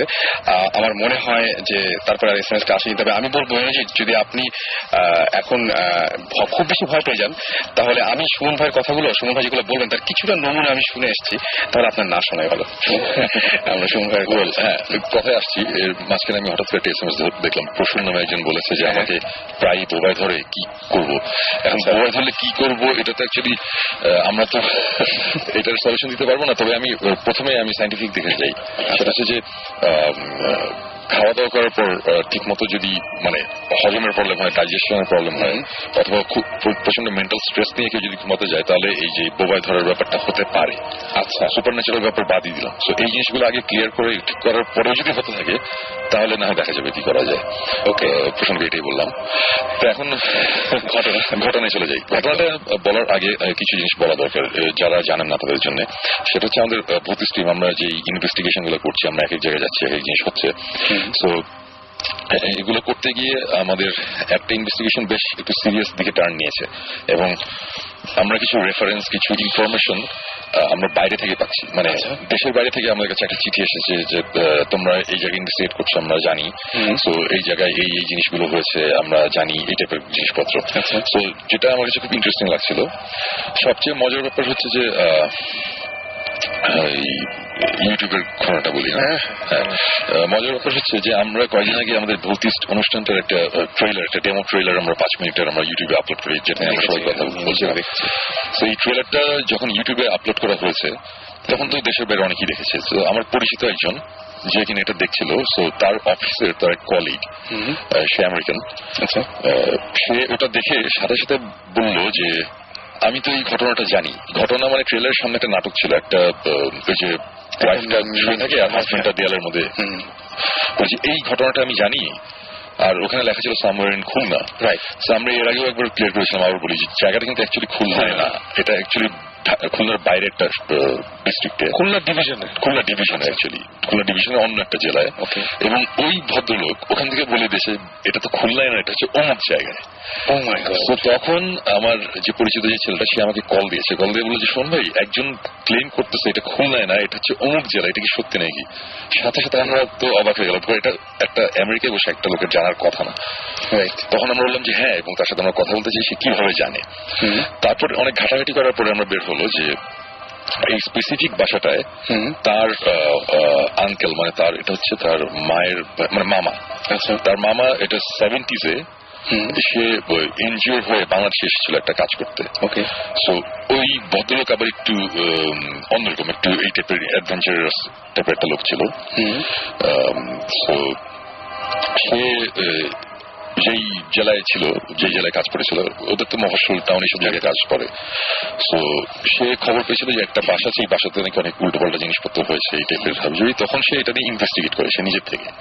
করার পর সে অনেক ইনফরমেশন বের করতে পারে, যে ইনফরমেশন গুলো এখনো আমরা জানতাম না, আমরা জেনেছি এইবারে আমেরিকা যাওয়ার পরে।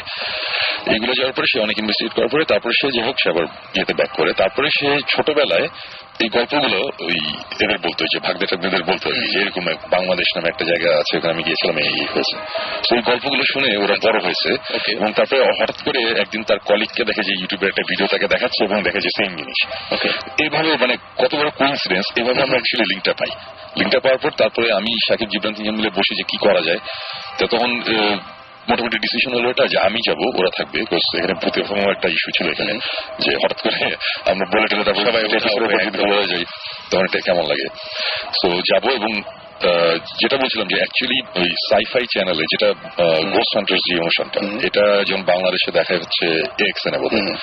এই ঘোস্ট হান্টার্স যে টিমটা, এই টিমটার সাথে আমাদের আগে যোগাযোগ হয়েছিল। তো সেইসব ব্যাপার নিয়ে আমার ইন্টারেস্ট অনেক বেশি ছিল। তো আমরা এর আগের বার যখন গিয়েছিলাম কন্ট্যাক্ট করেছি, ইমেল করেছিলাম। তো ওদের তখন আমি আবার যোগাযোগ করে বললাম যে আমি একটা কাজে আসছি তোমাদের সাথে। আমার মনে হয়েছে যে ব্যাপারটা খুব ইন্টারেস্টিং লাগছিল, যাকে ইন্টারন্যাশনাল একটা ব্যাপার হয়ে গেছে, মানে বাংলাদেশ, আমেরিকা, ইংল্যান্ড, মানে এইসব জায়গার মধ্যে কানেকশন একটা ঘটনা নিয়ে। তো তখন বললাম যে আচ্ছা ঠিক আছে, এরকম একটা ব্যাপার আছে, তোমাদের সাথে আমি একটু ডিসকাস করতে চাই ব্যাপারটা নিয়ে। ওরা আবার খুব ফ্রেন্ডলি, খুব নাইস, বলো যে ইউ মোস্ট ওয়েলকাম, তুমি যে কোনো সময় আসতে পারো, কোনো অসুবিধা নাই। তারপর তো আমি গেলাম। যাবার পরে ইন্টারেস্টিং ব্যাপার যেটা হলো সেটা হচ্ছে যে ঘোস্ট হান্টার্সে 1.5-2 বছর আগে একটা এপিসোড দেখিয়েছিল ওয়েস্ট ভার্জিনিয়াতে একটা লিউনেটিক অ্যাসাইলাম আছে, মানে আমরা যেটাকে পাগলাগারদ বলি আর কি। তো এটা 1850 সাল বা ওরকম কোন একটা সময় করা, অনেক পুরনো, একটা ক্যাসেল টাইপের বিশাল বড় একটা জায়গা ওয়েস্ট ভার্জিনিয়া একটা গ্রামের দিকে। তো ওই লিউনেটিক অ্যাসাইলামের উপরে তারা একবার ইনভেস্টিগেশনের জন্য একটা এপিসোড করেছিল, ইনভেস্টিগেট করতে গিয়েছিল। এবং ওখানে অনেক কিছু হয় এবং তারা তারপরে ঘোষণা দেয় অফিসিয়ালি যে দিস প্লেস ইজ হন্টেড। এটা হচ্ছে 1.5 বছর আগে। তো ঘোস্ট হান্টার্সের একটা মজার ব্যাপার আছে, তারা মাঝে মধ্যে একই জায়গায় আবার যায়, আবার আরো ফার্দার কিছু ইনভেস্টিগেশনের কারণে। তা আমার লাকটা তো হলো, আমি যখন যাচ্ছি তখন তারা ওখানে যাওয়ার প্ল্যান। এবং ওরা তখন বললো যে আমরা একটা জায়গায় যাচ্ছি, তুমি চাইলে আমাদের সাথে জয়েন করতে পারো। তো আমি তো খুবই খুশি, মানে এই চান্সটা হারানো যায় না। সেটাই। তা ওরা ধরে নিয়েছিল যে আমরা অ্যাটলিস্ট 2 জন আসবো। তা আমি একা গিয়েছি। তখন ওরা আবার আমাদের সাথে কথা বলো, তোমরা বাংলাদেশ থেকে তোমাদের ইয়ে দেখেছি, মানে ওরা আবার আমাদের সম্বন্ধে খোঁজ খবর নেয় ঠিকই। ইউটিউবে তারাও ট্রেলার দেখছে, তারা খুব ইমপ্রেসড। মানে আমি খুব খুশি ছিলাম, মানে আমি এত এক্সাইটেড ছিলাম। আমি কল দিয়ে সাকিব জিবরানের বলতেছি, ওরা ভূতের নাম জানে, ওরা আমাদের ট্রেলার দেখছে, এই হাবি জাবি এগুলো নিয়ে।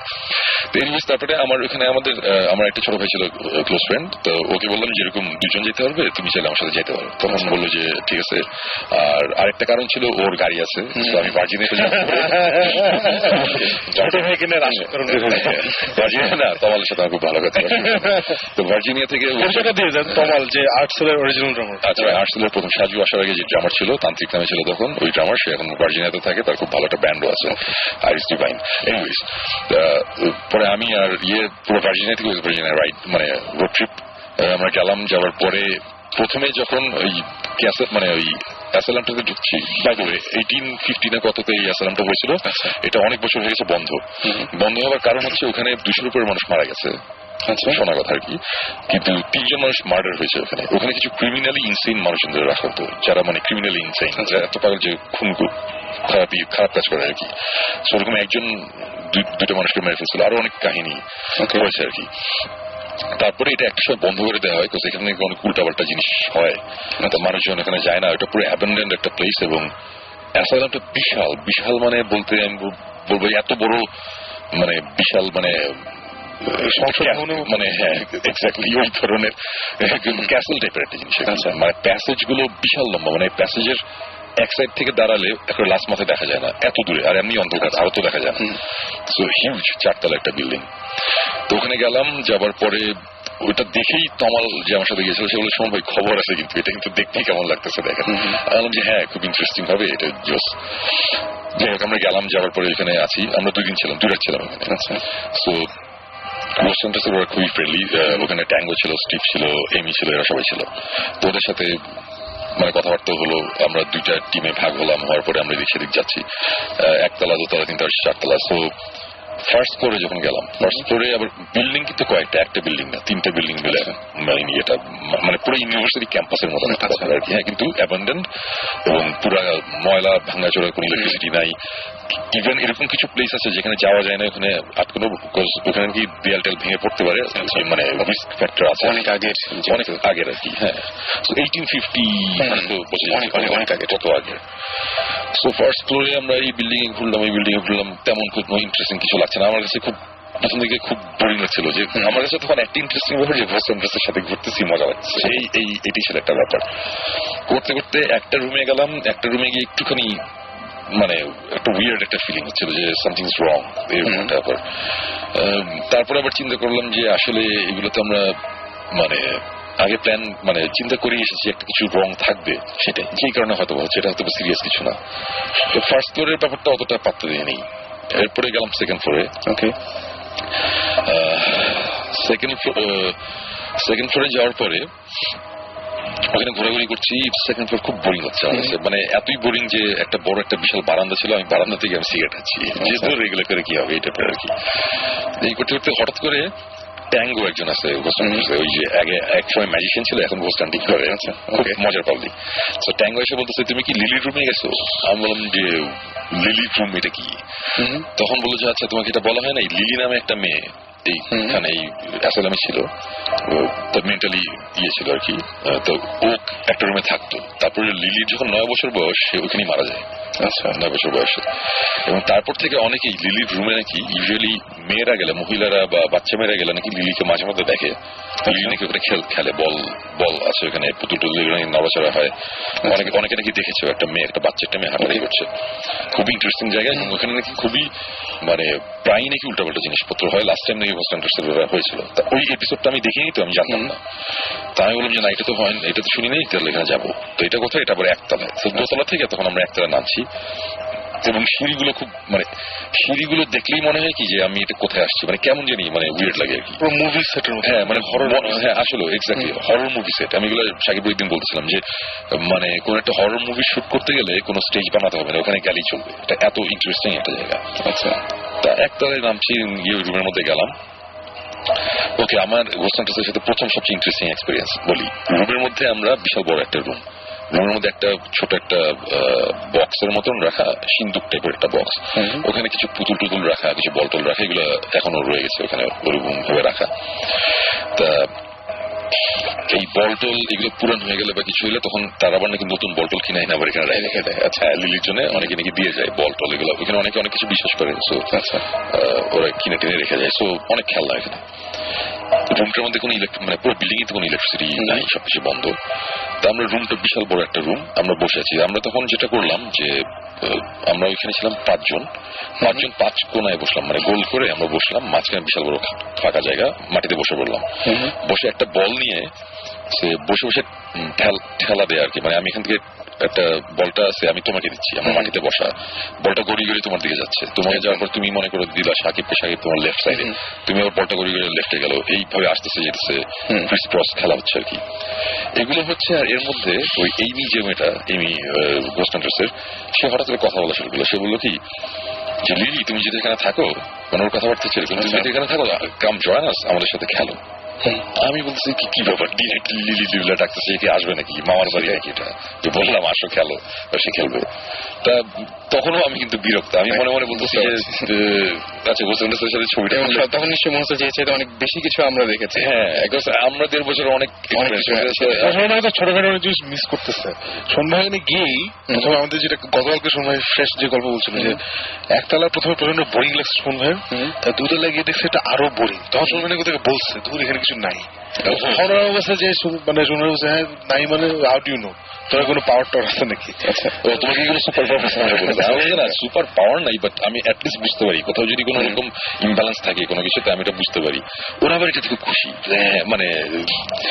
এই টাইপের জিনিসপত্র। মানে আমি বলতেছি কি ব্যাপার, আমরা না আসছি গোসল ড্রেসের কাছে, গোসল ড্রেস তো আমাদের কাছে আসে না, এটা কেন মানে ইয়ে লাগছিল আর কি। তো এনিওয়েজ ঘটনা যেটা সেটা হচ্ছে যে ফার্স্ট এনকাউন্টার আমরা খেলছি, মানে বল নিয়ে খেলা আর কি, মানে গড়ি গড়ে বলটা তোমার দিকে আসে যাচ্ছে। এক সময় ওই সাথে থেকে কে বলটা মেরেছিল আমার ঠিক মনে নেই, এক সময় একজনের নাম বলতেছি, বাট কেউ একজন বলটা মারছে আমার কাছে। সো বলটা আমার দিকে আসছে, হ্যাঁ সোজা গড়ি গড়ে সোজা বলটা আসছে।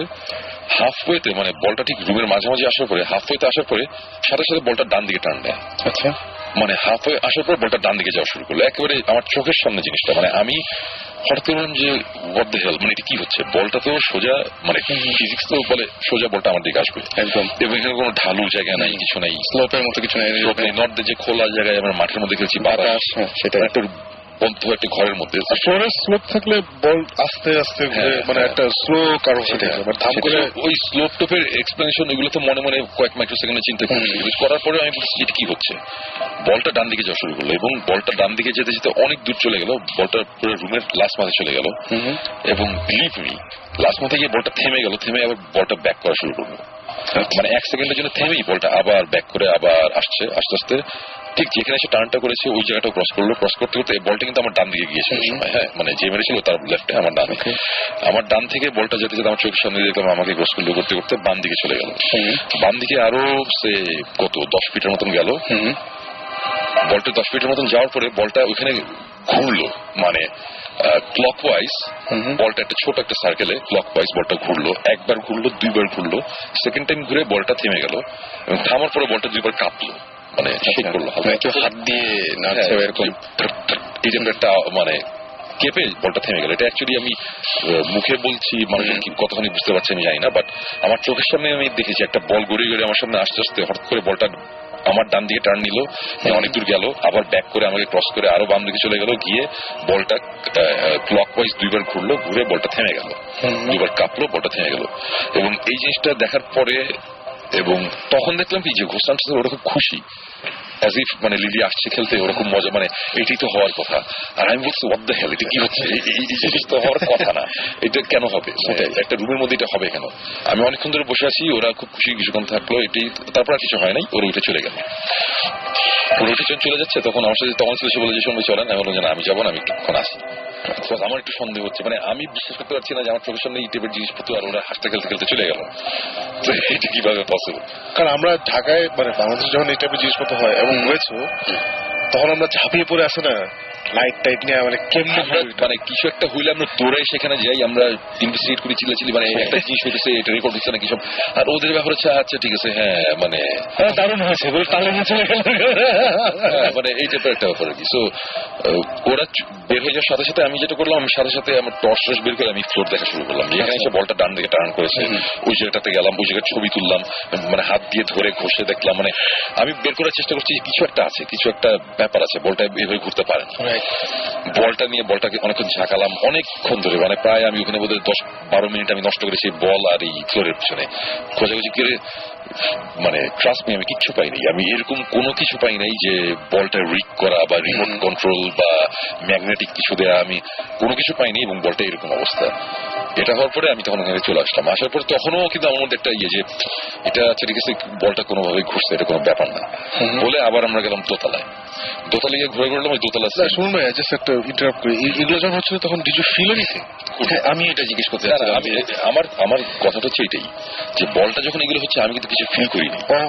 হ্যাঁ, আমি যদি তখন ফিল করতাম তাহলে কিন্তু আমি প্রথমেই বিলিভ করে নিতাম যে হ্যাঁ সামথিং ইজ রং, আমি কিছু ফিল করতেছি না কিন্তু এটা হচ্ছে কেন। ওকে, সো এইসব জিনিসপত্র গেলাম আমি দোতলায় তো আবার সেম বোরিং জিনিসপত্র হচ্ছে। দোতলার পরে দোতলাতে তখন আমরা ছিলাম, দোতলা থেকে না একতলায় নেমেছিলাম, রাইট? তো একতলা থেকে আবার দোতলায় গিয়ে দোতলা থেকে চলে গেলাম তিনতলায়। এটা হচ্ছে 4 তলা একটা বিল্ডিং আর কি। হ্যাঁ, তিনতলায় গেলাম, তিনতলায় যাওয়ার পরে প্যাসেজের ওখানে আছি,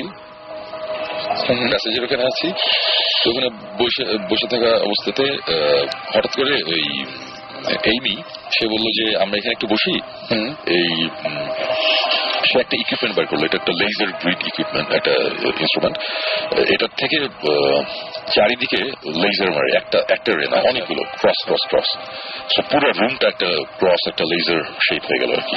গ্রিড হয়ে যায়, একটা লেজার একটা গ্রিড হয়ে যায়, এটা অনেক দূর পর্যন্ত যায়। প্যাসেজটা তো অনেক লম্বা, পুরো প্যাসেজ লেজার গ্রিড। ওরকম একটা অবস্থা থাকার সময় তখন আমাকে আবার বলতেছে যে এটা হচ্ছে লেজার গ্রিড, এটা নতুন একটা জিনিস, এটা আমরা গোস্ট হান্টার সিজারিং ইউজ করছি। এবং সে বললো যে এটা তোমাদের একটা দরকার, তোমাদের একটা দিব। বাই দ্য ওয়ে, এই জিনিসটা আমাকে তারা দিয়েছে পরে থেকে, আমরা নিয়েছি। এনিওয়েজ, এটা আমরা নেক্সট ইয়ার ইউজ করবো, মানে ইনভেস্টিগেশন। এনিওয়েজ, লেজার গ্রিডটা দিল, তারপর বললো যে এই লেজার গ্রিডটা দেওয়ার কারণ হচ্ছে সব দেয়ালে লেজার মারা এখন, রাইট? সো এর মাঝখানে দিয়ে কেউ যদি হেঁটে যায় তাহলে কিন্তু লেজারটা দেয়ালে পড়বে না, ওর গায়ে পড়বে। সো যখন দেয়ালে পড়ছে 10 ফিট দূরে, আর যখন 1 ফিট সামনে গায়ে পড়ছে, লেজারের লাইনটা কিন্তু সরে যাবে। সো আমরা যদি লাইনের দিকে খুব টাকা থেকে কখনো যদি লাইন একটু সরছে, তেমন কিছু একটা যাচ্ছে, মানে মেটাল সলিড কোনো একটা কিছু যাচ্ছে। আর যদি হাফ সলিড হাফ এক্সাক্ট একটা কিছু যায়, তখন জিনিসটা কাঁপে। ধোঁয়াটা ছাড়লে, একটা লেজারের মধ্যে যদি আমরা ধোঁয়া দিই, তখন কিন্তু ধোঁয়াটা কাঁপতে কাঁপে। সো এই জিনিসটা হয়। সো প্রথমে তারা এটা করলো, করার পরে তারা দুইটা ইয়ে দিল, টর্চ লাইট রাখলো ওখানে। দুটা টর্চ লাইট সোজাসুজি, ওই টর্চ লাইটের মুখটা হচ্ছে সিলিং এর দিকে ফেস করা। আপনি একটু পিছন থেকে আসেন, আপনি আমাদের কিন্তু কালকে বলছিলেন যে ব্রেকেই সাইজ হয়ে গেছিলেন। না, ওইটা তুমি ভুল বলছো, চাপতে আমি ভুলে গেছি।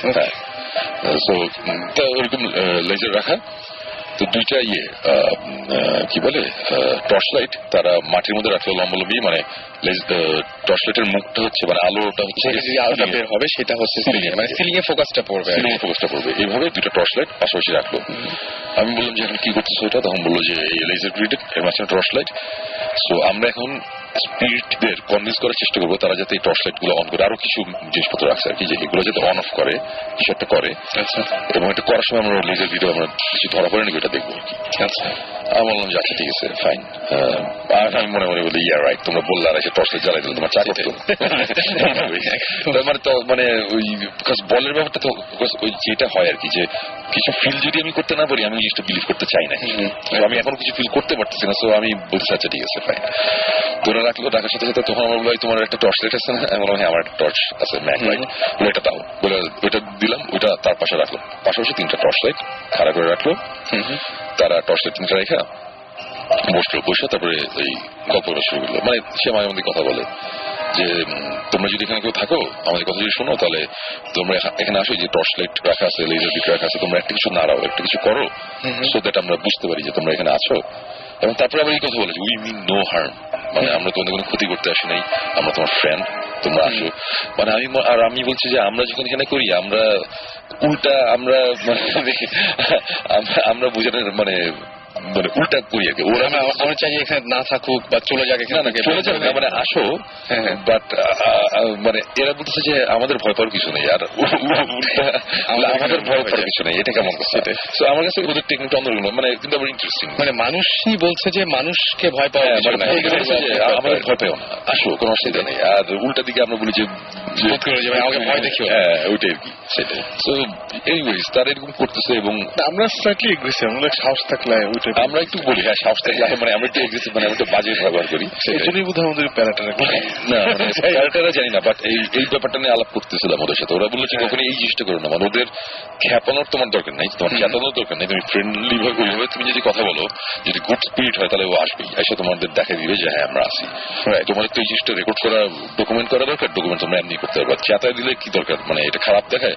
যেমন আরেকটা চ্যানেল আছে, আরেকটা অনুষ্ঠান আছে গোস্ট অ্যাডভেঞ্চার্স। আচ্ছা গোস্ট অ্যাডভেঞ্চার্স এর ট্যাকটিসটা ছন্দ, ওরা অকথ্য ভাষায় গালাগালি করে, ওগুলো পরে কিন্তু কাইটে দেয়, ওগুলো সব দেখেন, ওরা জঘন্য কথাবার্তা বলে আর সবগুলোর মানে মেজাজ খারাপ করে দেয়, তারপরে দৌড়ানি খায় আবার ওরা দৌড়ানি খায়, এইটা জিনিসপত্র হয়। আচ্ছা তো এখানে তারা খুব ভদ্র হয়ে কথা বলতেছে যে আসো এই করো এইগুলো বলতেছে। আমরা বসেছি 10 মিনিট 15 মিনিট 45 মিনিটস পার হয়ে গেছে। মানে বসে থাকার অভ্যাস আমাদের আছে, আমরা একবার সিলেটের একটা ইনভেস্টিগেশনে আমরা 3 রাত বসেছিলাম, তারপরে 1 রাতের জন্য ঢাকা আসছি, 1 রাত পরে আবার গিয়ে আবার 3 রাত বসেছিলাম, এইটুকু আমাদের 4th টাইমে গিয়ে আমাদের এক্সপিরিয়েন্স আছে। সো এই জিনিসটা আমরা পারি বসে থাকতে, এটা আমরা করতে করতে অভ্যস্ত 1.5 বছরে। বসে আছি, বসে থাকতে হঠাৎ করে মানে খুব অসম্ভব রকম একটা জিনিস হলো, সেটা হচ্ছে যে এত লেজার গ্রিডের মধ্যে কোন লেজার কাঁপতেছে না কাঁপতেছে এটা তো আমার বোঝার কথা না, মানে আর ওরা এক্সপার্ট। সো হঠাৎ করে বলেছে কি যে লোক এত গ্রিড বলতেছে, আমার যে কোথায় মানে বিশেষ করে বলছে বলছি দেখো এইগুলো বলতেছে, কিন্তু ওর কথা শেষ হয় নাই। ওর কথা শেষ হওয়ার আগে ঠাস করে আমার টর্চ লাইট অন হয়েছে আমার চোখের সামনে একটা আমার টর্চ লাইট, এটা গোস্ট অ্যাডভেঞ্চার্সের টর্চ লাইট না, এটা মানে হোম ডিপো থেকে কেনা নতুন একটা টর্চ লাইটটা চোখের সামনে অন হয়েছে। এবং তখন অন হওয়ার সাথে সাথে আমার সাথে তমাল ছিল, সে বলতেছে সৌরভ ভাই টর্চ লাইটটা অন হয়ে গেছে, আপনি দেখতেছেন? আমার বলছি হ্যাঁ অন হয়ে গেছে। মানে আমরা বলতেছি এটা কি, মানে কেউ নাই সামনে, কেমন টর্চ লাইট অন হবে কেমন? এবং এটা হচ্ছে একদমই মানে ওদের কিছু হলে হয়তো কোনো একটা ঝামেলা থাকতো বা কিছু, এটা এটা আমাদের টর্চ, আপনার টর্চে, হ্যাঁ সেটাই আপনার টর্চটা অন হলো এবং আমরা তখন বসে আছি, যা ঠিক আছে। তখন এমি বলে কি যে এই টর্চটা অন হয়ে গেছে, আমরা বুঝতেছি সে জোরে জোরে বলতেছে এটা ম্যাল ফাংশনের কারণে হতে পারে। সো টর্চটা যদি অফ হয়ে যায় তাহলে বুঝবো যে একটা কিছু আছে। ওর কথা শেষ হয়নি, টর্চ লাইট অফ হয়ে গেছে, মানে কথাটা শেষও করতে দেয়নি, টর্চ লাইট অফ। তারপর বলতেছে কি যে পাশে একটা পার্পল কালারের একটা টর্চ লাইট ছিল, এটা ওদের বলছে পার্পল টর্চ লাইটটা যদি জ্বলে তাহলে খুব ভালো হয়, তোমরা একটু পার্পলটাও জ্বালাও, তাহলে আমরা বুঝবো, আমরা পুরো শিওর হবে এটা তোমরা একটু জ্বালাও। মানে ওরা পুরো মানে নর্মাল ফ্রেন্ডের মতন, যে এই বাংলাদেশ থেকে এসেছে এত দূর থেকে ওদের দেখতে আসছে, তোমরা একটু কিছু করে দেখাও। মানে এখন অ্যাজ ইফ মানে বাসায় গেছি, হ্যাঁ মা তুমি গান গেতে পারো একদম, হ্যাঁ মানে আমি খুব অবাক এবং বিশ্বাস করবো না, চোখের সামনে পার্পল টর্চ লাইট অন হয়েছে। এবং আমি তখন বলছি যে এগুলো কি হচ্ছে, মানে ওইটাই আমি বলছিলাম যে এটা যদি ওদের টর্চ লাইট হতো, ওদের জিনিস হতো, এটা আমি ভাবতে দিতাম না, আচ্ছা ঠিক আছে এগুলো বহুত আছে, এগুলো বুঝি, আমরা হাইটেক। কিন্তু এই জিনিস আমার টর্চ লাইট ওরা কেমনে অন করবে সেটা আমি এখনো জানি না, এবং কেমনে অন হলো এটা জানি না। এই একটা ইনসিডেন্টের পরে তারপর থেকে আমি তখনও কি আপনি কোনো কিছু ফিল করছিলেন না? তখনও আমি অ্যাকচুয়ালি কিছু ফিল করতেছি না। আচ্ছা আমি দেখে একটু অবাক হয়েছি যখন ওই টর্চ লাইট অন অফ হয়েছে, তখন আমি বলতেছি যে এটা কি হচ্ছে এরকম একটা জিনিস। আচ্ছা এসব জিনিস হওয়ার পরে আচ্ছা ঠিক আছে ফাইন, 3 তলায় আমরা অনেকক্ষণ ছিলাম, থাকার পরে 3 তলায় অনেকক্ষণ আসি, থাকার পরে আমরা এখন করবো 4 তলায় যাবো। সো 4 তলায় যাইতে যেতে আমার স্টিভ বলতেছে যে 4 তলাটা হচ্ছে খুব বাজে, আমার 4 তলায় ইউজুয়ালি যেতে ভালো লাগে না। আচ্ছা আমি বলি যে এরা বলতেছে 4 তলায় যেতে ভালো লাগে না, এটা কেমন কথা, এটা কেন কিসে? ওই না তেমন কিছু না, বাট মানে আই ফিল আনকমফোর্টেবল। আচ্ছা whenever I been there, মানে it was different. আমার কাছে ঠিক আছে ফাইন, 4 তলায় কি হবে, মানে আমি ততক্ষণে মানে ভয় পাইতেছি, একটু অবাক হচ্ছি, কিন্তু তারপরে একটা কিন্তু মানে এটা একটা বড় একটা টিভি চ্যানেলের লোকজন, এদের কাজ হচ্ছে ম্যাজিশিয়ানের মতন ম্যাজিক দেখানো বা ভয় দেখানো। সো এদের হয়তো বা হাইটেক অনেক কিছু আছে যেগুলো আমাদের নাই। সো মানে একটা কোশ্চেন কিন্তু তখনও ছিল। Okay but the minute I stepped into ইট, মানে 4 তলার আমি ফ্লোরে পাটা দিলাম, পাটা দেওয়ার সাথে সাথে আমি বুঝলাম যে something is very wrong here. এবার আপনার ফিল করতে, এবার আমি ফিল মানে আমি এতটুকু বলবো যে আমি লাইফে অনেক জায়গায় গেছি, অনেক এক্সপিরিয়েন্স হয়েছে। এই যে একটু আগে বলছিলাম কাছাকাছি থেকে শ্মশানঘাটে গেছিলাম। সো অনেকভাবে ভয় পেয়েছি, বা অনেক সময় মনে হয়েছে যে অনেক কিছু আছে এখানে। এইটাই আমরা একটা যে খুলনা ডিভিশনে যে বাসে, ওই বাসে আমরা গিয়েও অনেক এক্সপিরিয়েন্স হয়েছে। বাট সবকিছুতেই যাওয়ার পরে সাথে সাথে না, মানে একটু অ্যাটলিস্ট টাইম বা একটু কেমন জানি অস্বস্তি লাগতে থাকে, তার আস্তে আস্তে বাড়তে থাকে। বাট দ্য মিনিট মানে আমি 4 তলায় আমি জাস্ট পাটা দিয়েছি ফ্লোরের মধ্যে, মানে আমি স্টেপ অন ইট, মানে আমার মনে হয়েছে যে সামথিং ইজ ভেরি রং, মানে 4 তলাটা প্রবলেম আছে। মানে সাথে সাথে আমার মনে হচ্ছে যে খুবই খারাপ একটা জায়গায় আমরা আছি, এই জায়গাটা ভালো না। আমি জানি না কেন আমার এটা হয়েছে, বাট এটা হয়েছে seriously, I am not joking, I am not kidding. এটা আমার এখানে কনভিন্স করার কিছু নাই। যাদের বিশেষ করে করবে যারা করবে না, বাট আমি ফিল করেছি যে something is very wrong here. এবং ওই সিঁড়ি দিয়ে আমরা প্যাসেজটাতে উঠলাম। প্যাসেজে ওঠার পরে আমরা সিঁড়িটা দিয়ে যেখান দিয়ে উঠলাম ওটার ডান দিকে, মানে আমরা মাঝখানে উঠেছি বিল্ডিংটার। সো ডান দিক দিয়ে প্যাসেজের লাস্ট মাথা আছে, বাম দিক দিয়ে প্যাসেজের লাস্ট মাথা আছে। আমরা মিডলে একটা জায়গা দিয়ে সিঁড়িতে চারটায় উঠলাম। ওঠার পরে আমি জাস্ট ডান দিকে তাকিয়েছি, মানে আমি সিঁড়িতে প্যাসেজে উঠলাম, ওঠার পর একটা লম্বা একটা প্যাসেজ, মানে লম্বি। তো আমি ডান দিকে প্যাসেজের ডান দিকে তাকিয়েছি লাস্ট মাথা পর্যন্ত। তাকানোর সাথে সাথে মানে মাঝখানে না কিছু কি বলবো দরজা আছে। আচ্ছা, মাঝখানে বেশ কিছু লোহার দরজা, মাঝখানে দরজার ফাঁক দিয়ে আবার একটা ছোট জানালা, ওই সেটটা দেখা যায় আর কি, ওই সাইডে কি দেখা যায়। তো এই চারতলাটাতে, আচ্ছা চারতলার আর কিছু কাহিনী আছে। এই আসলে আমি ক্রিমিনালি ইনসেন্ট কিছু লোকজনদের রাখা হতো, যারা এত বেশি ইনসেন্ট তার ক্রিমিনাল অ্যাক্টিভিটিস, মানে মানুষজন মারতো, এই করতো, ক্ষতি করতো। সো পুরো বদ্ধ পাগল যাদের বলে আর কি, যাদের ওই যে বেরি দিয়ে বা চারতলা একটা সেকশন আছে, ওখানে ওদের রাখা হতো। এবং একটা লোক আরেকটা পেশেন্টকে ওই প্রচন্ডভাবে মারতে অজ্ঞান করে ফেলে, তারপরে মাটিতে ফালায়। মাটিতে ফালানোর পরে একটা স্টিলের খাট ছিল, খাটের পায়া দিয়ে মানে খাটটা দিয়ে বাড়ি দিতে দিতে ওর মাথা পুরা থাতলায় ফেলছিল আর কি, এইভাবে মারছিল একজনকে। তারপর আরেকজন আসলে ওকেও স্টার্ট করছিল। মানে অনেক বাজে ঘটনা আছে এখানে। তো এই জায়গাটা এমনি একটু অন্যরকম। এই ঘটনাগুলো অ্যাকচুয়ালি আমি শুনেছি পরে, তখন জানতাম না, যখন ঢুকছিলাম আর কি চারতলায়।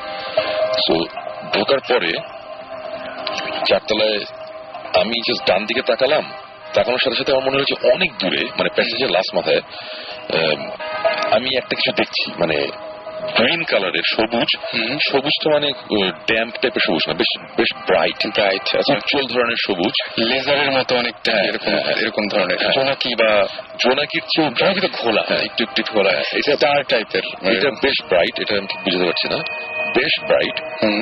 একটা আলো না, কি বলবো, অনেকগুলো আলো, মানে একটা না, প্রায় 12-14টা ছোট ছোট আলো টাইপের। মানে 12-14টা জোনাকি পোকা যদি অনেক ব্রাইট হতো, অনেক সবুজ হতো, এবং তারা যদি প্রচন্ড ফাস্ট উড়াউড়ি করতে পারতো, তাহলে যেরকম একটা জিনিস হয়। ওকে, ভয়ঙ্কর ভাবে লাফালাফি করছে আকাশের মধ্যে, মানে প্যাসেজের মধ্যে লাস্ট মাথায়। আমি ওটা দেখি, আমি জাস্ট আমার স্বভাব অভ্যাসবশত আমি দৌড় দিচ্ছি এখানে দেখার জন্য জিনিসটা কি, আমার এটা বের করতে হবে। ইউজুয়ালি কি হয় যে এরকম দিকে একটা জিনিস দৌড় দিই, সাথে সাথে জিব্রান আর সাকিব দৌড়ে আসতে থাকে সামনে, এরকম একটা ব্যাপার থাকে। কিন্তু আমি যখন দৌড়ানো শুরু করলাম বুঝলাম আমার সাথে কেউ নাই, এখানে তো ভোট স্ট্রিপ নাই, আমি একা। আমি দৌড়াইতে আমার পাশে তমাল ছেলে ছিল, আমি তমালকে জাস্ট বলছি, তমাল তুমি দেখছো? তমাল বলে হ্যাঁ সময় দেখছি। আচ্ছা, আমি দৌড়েছি, তমালের সময় থামেন, কেউ নাই, থামেন। আমি তো তখন দৌড়ে অনেকখানি চলে গেছি, দেখলাম যে তমালও আসছে না। ঠিক ওই সময় স্টিভ দূর থেকে কোথা থেকে যে দৌড়ে আসতো, আইসা বললো যে মানে সেও দেখছে আর কি। আমরা দুজনই তখন দৌড়, ওর হাতে ক্যামেরা, ও দৌড়াচ্ছে, আমি দৌড়াচ্ছি, দৌড়ে লাস্ট মাথায় গেলাম। লাস্ট মাথায় যাওয়ার আগেই লাইটটা থাপ নাই, হঠাৎ করে নাই, লাস্টটা পুরোপুরি ভ্যানিশ, লাইটটা নাই। আমরা ওখানে দাঁড়ায় বললাম যে এটা কি, বলে যে এর আগের বার যখন আমরা আসছি আমাদের বেশ কিছু এক্সপিরিয়েন্স আছে, বাট এই জিনিস আমরা আগে কখনো দেখিনি, এটা আমরা ফার্স্ট দেখলাম। এটা প্রথম কি হলো, তো ডকুমেন্টেশন কতখানি হয়েছে জানি না, বাট যতখানি হয়েছে মানে ওরা খুব একটা খুশি না যে পুরোপুরি হয় জিনিসটা ভিডিও করতে পারেনি। বাট এটা নিয়ে আমরা তখন অনেকক্ষণ কথা বলতেছি, এবং ততক্ষণে কিন্তু আমি এতটুকু টের পেয়ে গেছি যে এই ফ্লোর মানে এই ফ্লোর একদমই নিরাপদ না আর কি, মানে ওই টাইপের এই ফ্লোরের প্রবলেম আছে।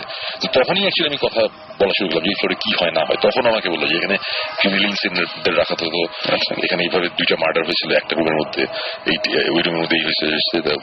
তারপরে যে রুমের মধ্যে মার্ডার, ওই রুমের মধ্যে ঢুকলাম।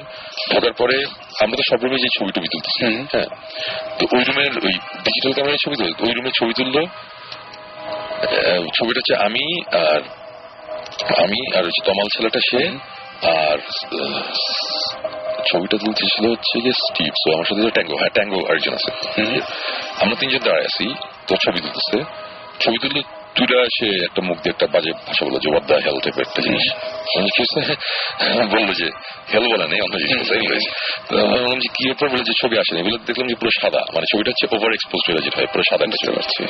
আমি বললো যে আবার তুলো, সেকেন্ড টাইম ছবি আসলো না, থার্ড টাইম ছবিটা, এটা তো অটোমেটিক ক্যামেরা ছবি উঠছে, ভুলার কথা না। তো 2-3 বার হলো, এবং ওই যখন ওভার এক্সপোজ 2বার ছবি হলো, হওয়ার সাথে সাথে দেখলাম সবাই সবার দিকে তাকাচ্ছে। আমি বললাম যে তারা নিজেরা একটা কিছু করতেছে, যে সামথিং ইজ রং। এবং ওই টিমের বাকি ছিল যে ওদের ওয়্যারলেস করলো, ওরা আবার আসলো, তখন আবার ওই 6-7 জন আমরা একসাথে হয়ে গেলাম।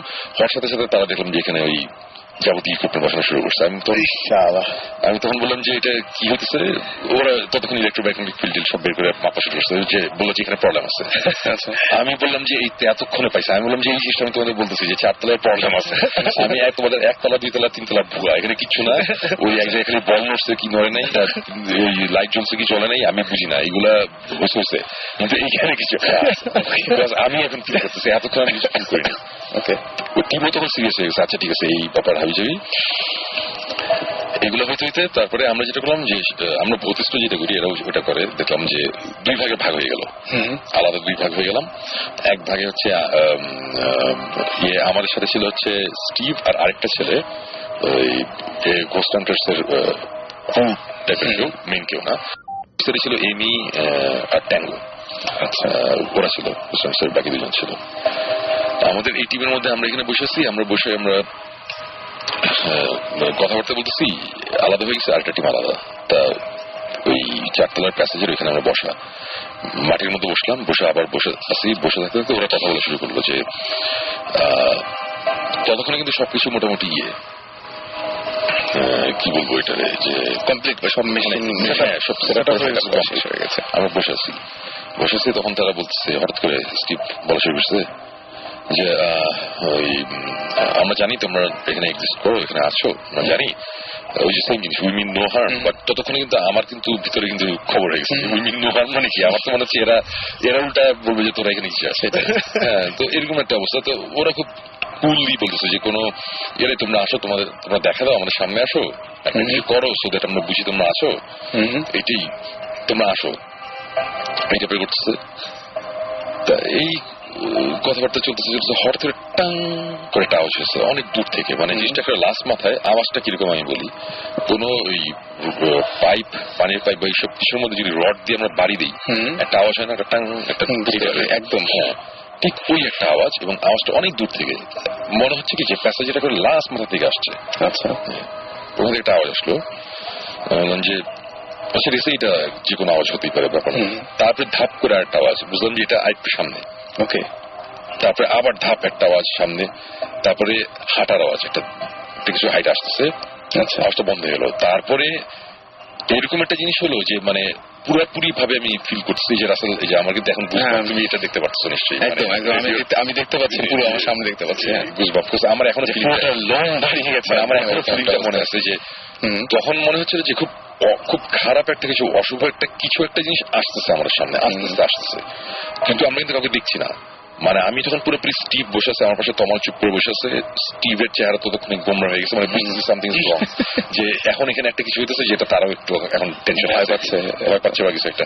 সো একটা জিনিস প্যাসেজ থেকে, এবং ভয়ঙ্কর মানে আওয়াজগুলো যে হচ্ছে না, মানে এক একটা রুম ক্রস করতেছে আর মনে হইতেছে কি তারা জানান দিচ্ছে যে এই রুম ক্রস করলাম, ঠাস একটা আওয়াজ করতেছে, ধাপ ধুপ এই করতে করতে আওয়াজ অনেক সামনে আসতেছে, মানে আওয়াজটা আস্তে আস্তে একেবারে আমাদের কাছে আসলো। আর ঠিক তখন ওই ভৌতিস বলতেছে গোস্ট হান্টার্স এর যে আরেকটা টিম, ওরা ঠিক অপোজিট জায়গা থেকে ওরা আবার ঢুকতেছে, ওরা ঢোকা শুরু করলো, প্যাসেজ মধ্যে আসলো, ওদের হাউকাউ কথাবার্তার সাথে সাথে আওয়াজটা সব বন্ধ হয়ে গেলো, সবকিছু চুপচাপ, কিচ্ছু না। আচ্ছা, সাথে স্টিভ বললো চুপচাপ, বললো, ওরা সাথে চুপ হয়ে গেলো যে সামথিং ইজ হ্যাপেনিং, আমরা চুপ হয়ে যাই, সব চুপ, আমরা কেউ কোনো কথা বলতেছি না, আওয়াজটা সব বন্ধ। তারপরে হচ্ছে পায়ের আওয়াজ, কাঠের ফ্লোরের মধ্যে কেউ হাঁটলে যেটা হয়, ওখানে খালি পায়ে বা খালি পায়ে ওই কাঠের ফ্লোরের মধ্যে হাঁটতেছে, মানে কেউ একজন হাইটে আসতেছে আমার সামনে, একেবারে সামনে আসতেছে মনে হচ্ছে। এবং একটা সময় মানে এরকম একটা ফিলিং হলো যে কেউ একজন হাঁটতে হাঁটতে আমাদের সামনে দিয়ে, আমাদের মাঝখানে প্যাসেজের জায়গাটা সামনে দিয়ে এসে, তুমি যদি হাইটে যাও আমরা বুঝবো না যে একজন হাঁটতেছে, পায়ের আওয়াজ, পায়ের আওয়াজটা দূর থেকে আস্তে আস্তে সামনে আসলো, সে 10 ফিট দূর থেকে শুরু হলো, আমাদের ক্রস করলো, মনে হলো কি আমাদের পাশ দিয়ে কেউ হাইটে যাচ্ছে, মানে কেউ কাউকে দেখতেছি না, বোঝা যাচ্ছিল, মানে পুরো বুঝতেছি কেউ হাঁটতেছে, মানে একদম চোখে কিছু দেখতে পাচ্ছি না। এবং ওই সময় আমি সবাইকে দেখতেছি, সবাই স্টিফ, মানে পুরো মূর্তির মতো দাঁড়ায় আছে, কেউ কোনো শব্দ করছে না। আমি বললাম যে আমাদেরও এই থাকতে হবে, কিছু করা যাবে না এখন, যে আমাদের ক্রস করতে করতে আওয়াজটা আস্তে আস্তে পিছনে যাচ্ছে, আস্তে আস্তে প্যাসেজের দূরে চলে গেল, মানে মিলে গেল। আচ্ছা, মিলাই গেল, সব চুপ। হঠাৎ করে দেখলাম যে সবাই বলে যে হ্যাঁ, একজন বলে ডিড ইউ গেট ইট, বলে হ্যাঁ গট ইট, এই টাইপের সবকিছু, মানে সবাই রেকর্ড করছে নাকি ইকুইপমেন্ট, মানে ওরা তো আছে, ওদের চিন্তা নিয়ে। তো ওরা খুব স্যাটিসফাইড, হ্যাঁ পাইছে। দেয়াল, আমার পাশে তমাল, বাম দিকে তার পিছনে হচ্ছে দেয়ালের মতন, আর আমার ডান সাইডে আছে হচ্ছে গিয়ে বাম সাইডে তমাল, ডান সাইডে হচ্ছে দরজা, আর আমাদের সাথে কেউ নাই, আর আমাদের সামনে 3-4 জন ওরা দাঁড়া আছে। আমরা কথা বলছি, হঠাৎ করে তমাল আমাকে বলে, ফিসফিস করে বলে যে শুনবে আমি কি আপনি কি আমার ঘাড়ে হাত রাখছিলেন? আমি বললাম যে না ভাই, আমি তোমার ঘাড়ে হাত রাখি, শুনবে চলে। আমি সাথে সাথে ঘুরলাম, দেখলাম যে এই ও ঘুরতে চলে না, আমিও ঘুরছি, এবং স্টিভ, ট্যাঙ্গো, এমনি সবাই বুঝছে সামথিং রং। ওরা বলল just get out of here. আমরা মোটামুটি লিটারালি মানে ঠিক দৌড়াই নেই, কিন্তু যত ফাস্ট হাঁটা যায় আমরা ঠাটকা করে আমরা জাস্ট 4 তলার থেকে যে কে কত ফাস্ট আমরা নিচে নামতে পারি। নিচে মানে কি, আমাদের তো সিঁড়িতে যেতে হবে, সিঁড়ি না থাকলে আমরা নিজে লাফ দিয়ে নামতে হবে। আমাদের সিঁড়িটা অনেক দূরে আমরা জানি, এবং ওই যে সিঁড়ি এই যে 30 ফিটের মতন দূরে, মানে সিঁড়িটা বা 20 ফিট কতখানি আমার মনে নেই, কিন্তু মনে হয়েছে যে আমরা 50 মাইল হাঁটতেছি, যে কখন সিঁড়িটা আসবে কেউ কোনো কথা বলতেছি না। এবং বিশ্বাস করবো না আসলে সিঁড়ি থেকে জাস্ট মানে আমরা জাস্ট ওই ফ্লোর থেকে যে সিঁড়িতে উঠে কয়েকটা স্টেপ নিচে নামছি, সাথে সাথে মনে হচ্ছে এভরিথিং ইজ ফাইন, কোনো প্রবলেম নেই, কোনো প্রবলেম নেই, মানে আমরা এখানে আসি, এর কোনো সমস্যা নেই, এভরিথিং ইজ টোটালি পারফেক্ট, ওকে, মানে এখানে ভয়ের কিছু নাই। মানে অথচ যতক্ষণ ধরে আমরা এখানে ছিলাম, মানে একটা সময় যখন হাইট আসতেছি তখন মনে হচ্ছে কি যে কখন রাস্তাটা শেষ হবে, কখন আমরা দরজাটা দিয়ে আমরা সিঁড়ির মধ্যে ঢুকতে পারবো আর কি। এবং আমরা যখন বাইর হয়েছি, বাইর হওয়ার পরে দেখলাম যে মানে স্টিভ, ট্যাঙ্গো, এমি, 3 জনের অবস্থা আমি যেটা বুঝলাম যে তারা খুবই স্যাটিসফাইড, তারা ভয় পেয়েছে, ভালো কিছু পেয়েছে, তারা খুব ইন্টারেস্টিং কিছু জিনিসপত্র পাইছে। তা আমি বললাম যে আমরা কি তোমাদের ফুটেজ নিতে পারি নাকি? আনফর্চুনেটলি এটা সাইফাই চ্যানেলের কপিরাইটেড ম্যাটেরিয়াল, এটা আমরা ইউজ করতে পারবো না। সো ওরা বললো যে এটা পারবো না, বা তোমাদের আমরা দেখাইতে পারি। তারপরে আমাদের বসায়া মানে ওদের যে মোবাইল HQ ওই গাড়ির মধ্যে বসে যতখানি যা দেখানোর দেখালো, মানে ওরা ইন্টারেস্টিং ব্যাপার হচ্ছে যে ওরা ওদের কাছে বেশ কিছু ইকুইপমেন্ট ছিল যেগুলো আমাদের কাছে ছিল না, মানে ছিল না বলছে এই কারণে ওইগুলো আমরা পেয়েছি, আমাদের কাছে ছিল, ওরা দিয়েছে। সো ওরা যেভাবে জিনিসটা করে আর আমরা ভৌতিকটা যেভাবে করি আমাদের মধ্যে ডিফারেন্স আছে। যে আমরা যে ফাইজলামি করি, হ্যাঁ সামনে সাহস থাকলে সামনে আই, মাঝে মধ্যে আমরা এই টাইপের ফাইজলামি করি, মাঝে মাঝে চুপ করে বসে থাকি যদি কিছু হয়। ওরা দেখি কি ডিরেক্ট একটা কন্ট্যাক্ট করার চেষ্টা করে, কমিউনিকেট করার একটা চেষ্টা করে। সো এই ডিরেক্ট কমিউনিকেশনের ব্যাপারটা আমার কাছে খুব ভালো লেগেছে। এবং আমার মনে হয় যে আমি তখনই ওই সাকিবদের তখন কল দিয়ে বললাম, সাকিব আমি যে কি দেখলাম কি শুনলাম আমি বুঝতেছি না, আমার এখনো বিশ্বাস হচ্ছে না এই টাইপের জিনিসপত্র হয়েছে। বাট মানে এই 4 তলার ব্যাপারটা আমি এটাই বলবো যে আমি ডেফিনেটলি আমি 100% শিওর, মোর দ্যান দ্যাট আমি শিওর যে 4 তলায় দেয়ার সামথিং রং আউট দেয়ার, খুব বেশি ভয়ঙ্কর কিছু একটা আছে। এবং যেটা আমার ধারণা আমি যদি কালকেও আবার যাই, কালকে আবার সেম এক্সপিরিয়েন্স হবে, বিকজ এই জিনিস হুট করে চলে যাওয়ার কথা না। ওখানে 4 তলা মানে অনেকগুলো রুম, এবং এক একটা রুম অনেক উঁচু উঁচু, মানে অনেক আগে বানানো, মানে এক একটা রুমে গিয়ে বসে থাকি মনে হয় সামথিং ইজ রং, এরকম লাগে। মানে যারা একটু ভিতর টাইপের তারা এমনি একতলা দোতলাতেই ঘুরতে পারবে না, এটা এরকম জায়গা। শুনুন ভাই, আমরা যদি একটু জাস্ট রিক্যাপ করি, আপনি একতলা যেখানে বল নাড়ানো হলো, তারপরে দোতলা যেখানে টর্চ জ্বালানো হলো, 3 তলা, হ্যাঁ, ওখানে আপনি কিছু ফিল করেন? আমি কিছু এভিডেন্স পাইছি, কিন্তু হ্যাঁ আমি এভিডেন্স পাইছি, এভিডেন্স দেখছেন যে থিংস আর হ্যাপেনিং, এভিডেন্স দেখছেন থিংস আর হ্যাপেনিং, বাট আপনি ফিল করেন নাই। মানে 4 তলায় গিয়ে আপনি দেখেছেন না, এবং মানে ফিলও করছেন যেখানে সামথিং ইজ রিয়েলি রং, এবং সেখানে সবাই ভয়টা পেয়েছে সেই জায়গাতে। এটার মানেটা কি exactly? What is the explanation for this? আমরা যেখানে আমরা ফেটে যাচ্ছে, আচ্ছা মাই মেটাল ভয়েস, মানে আমরা যেসব জায়গায় ম্যাক্সিমাম জায়গায় গেছি, মানে যেখানে আমাদের ইনসিডেন্টস হয়েছে, সেখানে তো আপনি জীবন প্রত্যেকবারই সাইজ হয়েছেন, হ্যাঁ সাইজ হয়েছেন দেখেই ইন্টারেস্টিং হয়েছে। সো তার মানে কি উই এনকাউন্টার ব্যাড স্পিরিটস? না, আমি যেটা বুঝি যে আমার যেটা মনে হয় যে এই সুপার ন্যাচারাল বা আনএক্সপ্লেইনড ফেনোমেনা বা এইসব এক্সিস্টেন্স, এগুলা আমি মোটামুটি বুঝি, আমি মোটামুটি একটা জায়গায় আমি কিছুটা বুঝতে পারি। বাট আমার একটা লিমিটেশন আছে যে আমি এতখানি হয়তো বুঝতে পারবো, এর বাইরে যদি কিছু থাকে সেটা হয়তো আমি জানি না। সো আমার কথা হচ্ছে যে এরকম অনেক জিনিসই থাকতে পারে যেটা আমরা এরকম অনেক আমরা রিচ করতে পারি না। যেমন 42টা লোকেশনে গেছি, রাইট? সো 42টা লোকেশনের মধ্যে আমরা 9টা লোকেশনে খুবই হ্যাপি, আর এই জায়গাটা পেয়েছি, এইগুলো হচ্ছে এপিসোড করার মতন জায়গা, তাই না? সো এর মানে এই না যে বাকি যে 42টা থেকে যে 9টার বাকি যেই কয়টা হয় 31টা না 33টা জায়গা, তো ওইখানে যে কিছু নাই তা না, হয়তো ওর মধ্যে কিছু কিছু জায়গা ছিল যেটা আমরা জানিও না, আমরা হয়তো মিস করেছি।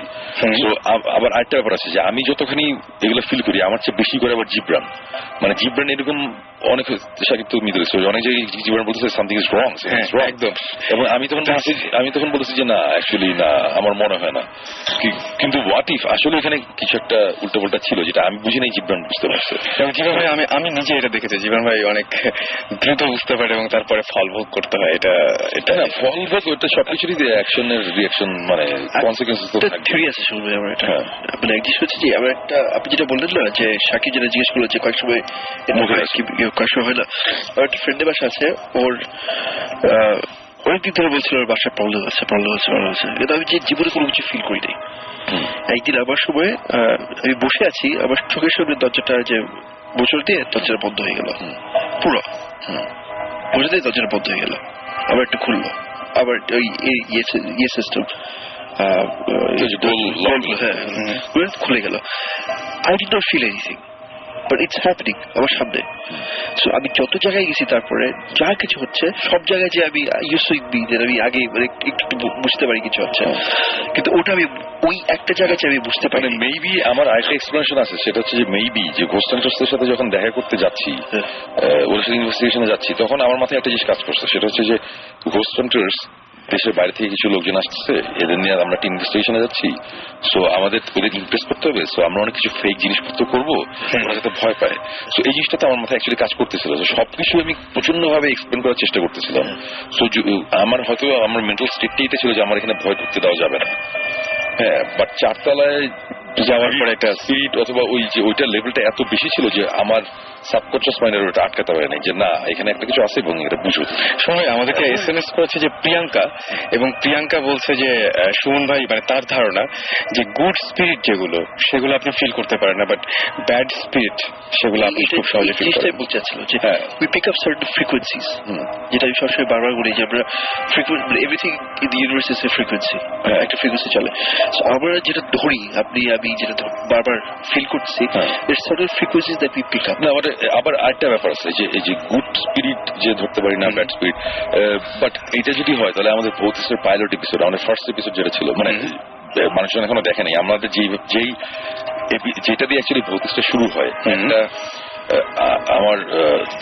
একটা বাংলোতে গেছিলাম শ্রীপুরে। আচ্ছা, ওই বাংলো বাড়িতে আমাদের একটা শুটিং ছিল। সব বলে দিচ্ছে, না বলতেছি না, একটা শুটিং ছিল।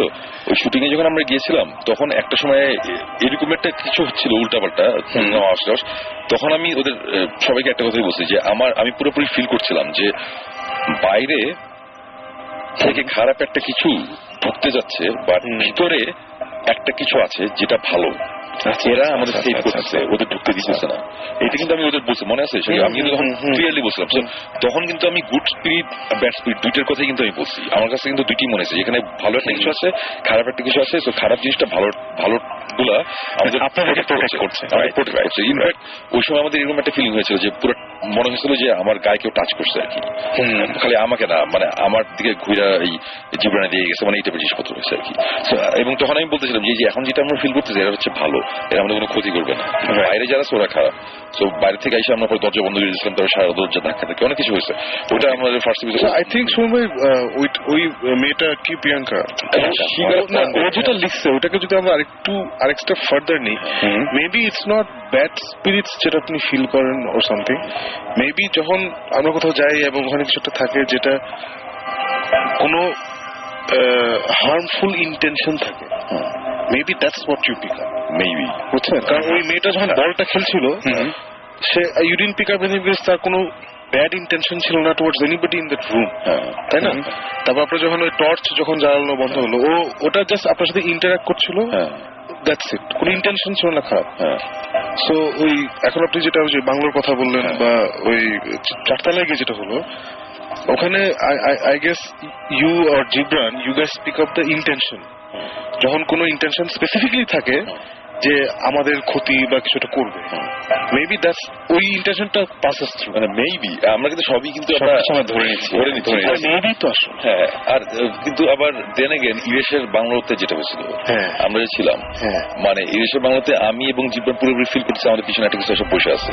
সে দূর দিয়ে যখন চলে গেছে জিনিসটা, দূরে যখন চলে যাচ্ছিল, যেই প্যাথওয়ে দিয়ে যাচ্ছে, আমি বলতেছি যে ঠিক আমাদের পিছন বরাবর সেটা চলে যাচ্ছে, এবং ঠিক এই পিছনে এসে 50 ফুট 60 ফুট দূরে একটা কুকুর ছিল, শুয়েছিল। আচ্ছা, কুকুরটা হঠাৎ করে খাও খাও করে চিৎকার করে কান্না শুরু করলো।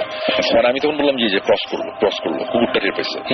এই যে ওর কি ইন্টেনশন ছিল জানি না, আমরা তো ওর তো ঘুরে ফিরে বেড়াচ্ছিল, ওর তো আমাদের কোনো ক্ষতি করে না, বাট আমরা বুঝতেছিলাম একটা কিছু আছে। না নিশ্চয়, maybe he was irritated, maybe he or it or whatever, maybe তার ম্যাচ খারাপ হচ্ছে যে রাত বিরেতে আমাদের ঘুমানোর কথা, ওকে ডিস্টার্ব করছে। আচ্ছা, মানে আপনি যখন ঘুমাইতেছেন তখন গিয়ে ধরুন পাশের রুমে ধাম ধুম করলে ম্যাচ খারাপ হবে না? কিন্তু এই টাইপের প্রাণীদের বলা হয় সবসময় যে সবসময় টের পায় বা কিছু একটা মানুষের চাইতে বেশি বোঝে, কুকুর এরকম টাইপের। না মানে কুকুরের কথা বলতেছে না, বলছে যে ওই স্পিরিটটাই হয়তো ডিস্টার্ব ছিল, ও হয়তো বা ম্যাচ খারাপ ছিল, এই কারণে হয়তো আমরা টের পেয়েছি। হতে পারে। মেইন ব্যাপারটা হচ্ছে যে অ্যাকচুয়ালি কিসে জিনিসটা ট্রিগার করতেছে আমি জানি না, বাট আমি এতটুকু বলবো ওই ট্রান্স আলাগানি লুনাটিক অ্যাসাইলাম ওয়েস্ট ভার্জিনিয়াতে যেটা আছে, মানুষজন এটা যদি অনলাইনে সার্চ দেয় তাহলে পাবে। আমি ডিক্যাপ্রিও একটা মুভিও দেখেছি, শশাঙ্ক বা এরকম টাইপের কিছু একটা, শাটার আইল্যান্ড। শাটারল্যান্ডের সাথে মিল আছে, মানে অনেক, মানে জায়গাটা, যে জায়গাটার বর্ণনা দিচ্ছেন, হ্যাঁ ওই যে ক্যাসল টাইপের, একদম শাটার আইল্যান্ডের যে সিনগুলো, সেই সিনগুলো খুব কাছাকাছি। গোস্ট হান্টার্স ওয়েবসাইটে ওই জায়গাটা আছে, ওই লুনাটিক অ্যাসাইলামের নামটা এখন নেই, ওই সময় উঠে দিচ্ছে না। এবং শুনে আমি একটা কথা বলবো যে প্রশ্ন আমার নিজেও জানতে ইচ্ছা করছে যে যখন কিনা মানে এরকম তো অনেকেই আমাদের SMS গুলো দেখলে বোঝা যায় যে অনেকেই অনেক কিছু দেখেন, অনেকে অনেক পরিস্থিতির মধ্যে পড়েন। আসলে কি করা উচিত ওই মুহূর্তে যখন সে ফিল করছে হ্যাঁ এখানে কিছু একটা আছে বা কোনো ঝামেলা হচ্ছে, ফার্স্ট অফ অল কি করা উচিত তার, তখন কি করা উচিত? আমার হয় না যে হাত কেটে গেলে একটা ফার্স্ট এইডের একটা কোনো ব্যাপার থাকে, কি করা উচিত? সবকিছুতে অ্যাকচুয়ালি মানে ফেইথ এটার মধ্যে একটা বড় পার্ট প্লে করে। এখন আমি যদি ইসলাম ধর্ম বিশ্বাস করি বা আমি হিন্দু ধর্ম বিশ্বাস করি বা যেটা করি, সব রিলিজনেই কোনো না কোনো একটা সিস্টেম বলা আছে যেটা ফলো করতে, ওটা করতে হবে। আর যে এগুলা কিছু বিশ্বাস করে না, আমরা একটু ক্লিয়ার করে বলি, ফর এক্সাম্পল আয়াতুল কুরসি, আমি ডেফিনেটলি বলবো যে মানে আমি তো মুসলিম, আমি আমারটা জানি যে 3 কুল যেটা বলে আর কি, সূরা ফালাক, সূরা নাস, এগুলা পড়লে ইখলাস, এগুলা পড়া দরকার। আয়াতুল কুরসি একটা সিরিয়াস ব্যাপার, এবং এই আয়াতুল কুরসি আমার ধারণা এইসব সূরাটা আমার ধারণা আমাদের অ্যাটলিস্ট অন্য কাউকে না হলে আমাকে অনেক হেল্প করছে অনেক সময়, অনেক প্রবলেম থেকে। সো এইটা একটা ব্যাপার। আর আরেকটা জিনিস হচ্ছে যে যত যাই হোক আমার কথা হচ্ছে যে এই ব্যাড স্পিরিট বলি বা জিন বলি, এদের হয়তো বা অনেক ক্ষমতা আছে, বাট এর মানে এই না যে এরা আমাদের চড়াই খাবে সারাক্ষণ আর আমরা ভয় পাই করতে থাকবো, এটা পসিবল না। এটা যদি হইতো তাহলে এতদিনে পুরো পৃথিবী রুল করতো জিনরা, মানুষরা করতো না। রাইট। সো আমরা যদি চিন্তা করি যে ওদের অনেক ক্ষমতা, ওরা অনেক কিছু করতে পারে, যেটা অ্যাকচুয়ালি ব্যাপারটা ঠিক না। আমাদেরও অনেক ক্ষমতা আছে, আমরা অনেক কিছু হ্যান্ডেল করতে পারি, আমরা পারি দেখেই আমরাই রুল করতেছি পৃথিবী, অন্য কেউ করতেছে না। সো এই জিনিসটা যদি মাথায় থাকে, ওইভাবে যদি হ্যান্ডেল করা হয় তাহলে খুব ফাইন, মানে খুব সুন্দরভাবে আমার মনে হয় জিনিসটা হ্যান্ডেল করা যাবে।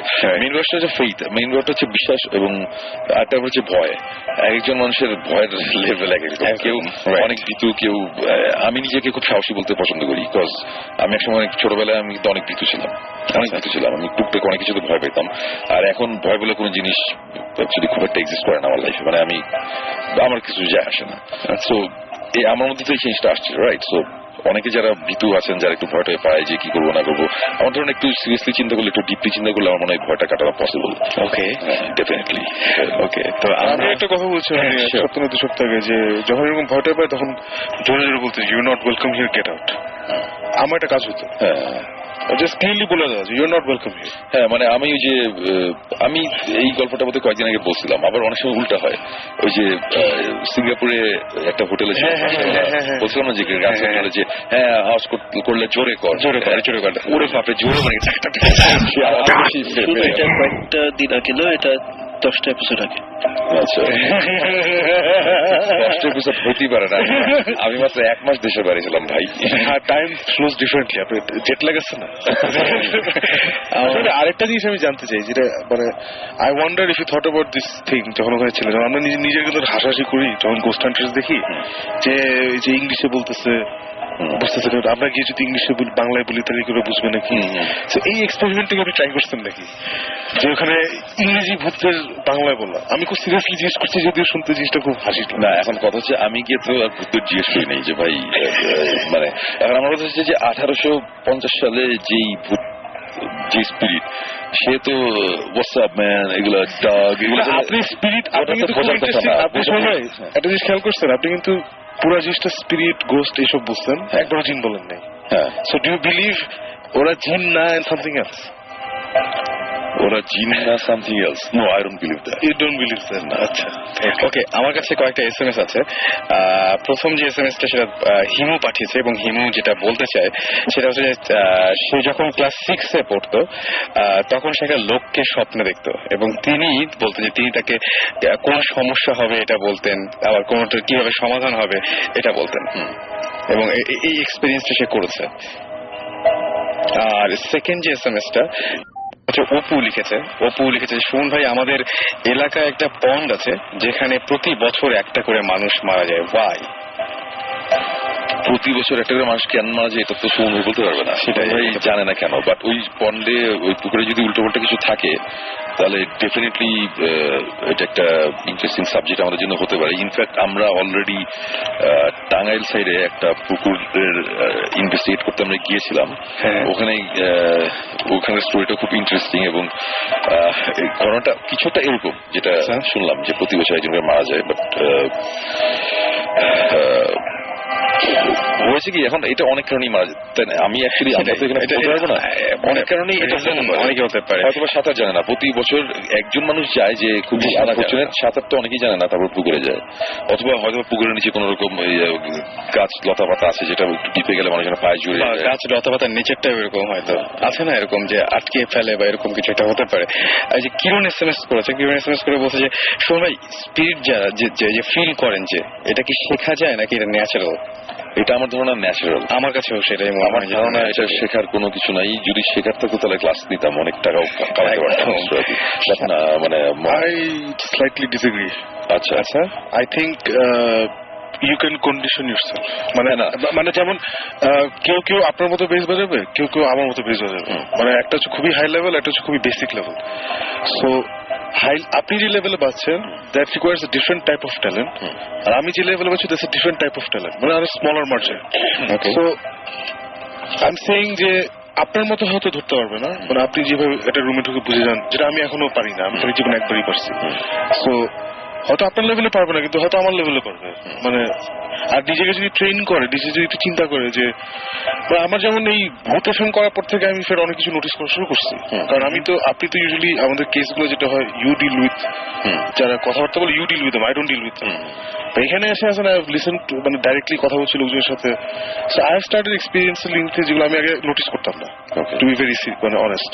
সো আই থিঙ্ক এগুলো নিয়ে চিন্তা ভাবনা করলে you can train your mind to notice certain things. Maybe আপনার লেভেলে হবে না, হ্যাঁ বুঝতে পারছি, বাট খুব বেসিক লেভেলে একটা তো হবে। ডিফারেন্স আছে যে not everybody is a musician, ঠিক না? Not everybody is a musician. So যার মধ্যে থাকে এই ট্যালেন্টটা, you can grow it, you can work on it and you can grow it, but ওটা প্রথম একটা স্পার্ক থাকতে হয়।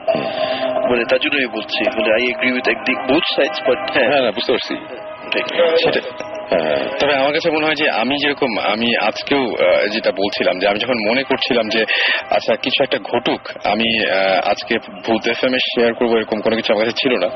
যে মুহূর্তে আমি মনে করছিলাম সেই মুহূর্তে দেখা গেল যে কিছু একটা দেখা গেল, বা আজকে হয়তো এই জন্যই সবাই এইখানে আমরা যেটা আছি বসে, তাদের মধ্যে একটা কিছু একটা হয় বা কিছুটা ফিল করি বলেই তো এইখানে এরকম একটা ব্যাপার, যে এই বিষয়গুলো নিয়ে কথা বলছি। তো আমার কাছে কেন মনে হয় আমি যাব যে ব্যাপারটা আসলে ন্যাচারাল। আমার কাছে মনে হয় যে বোঝা না বোঝার ব্যাপারটা অনেকটা ন্যাচারাল, এবং এটা শেখা বা এভাবে বোধহয় হয় না, আমার কাছে মনে হয় তাই। হ্যাঁ, মানে যেটাই হোক, মানে আমার কথা হচ্ছে যে এখন আমি যদি চিন্তা করি যে আমি গিটার শিখতে চাই, শিখলাম, জীবনে যেটা বলতেছিল যে একসময় আমি গিটার শিখাতাম, বেস গিটার শিখাতাম অনেক আগে, অনেক স্টুডেন্ট ছিল। আচ্ছা।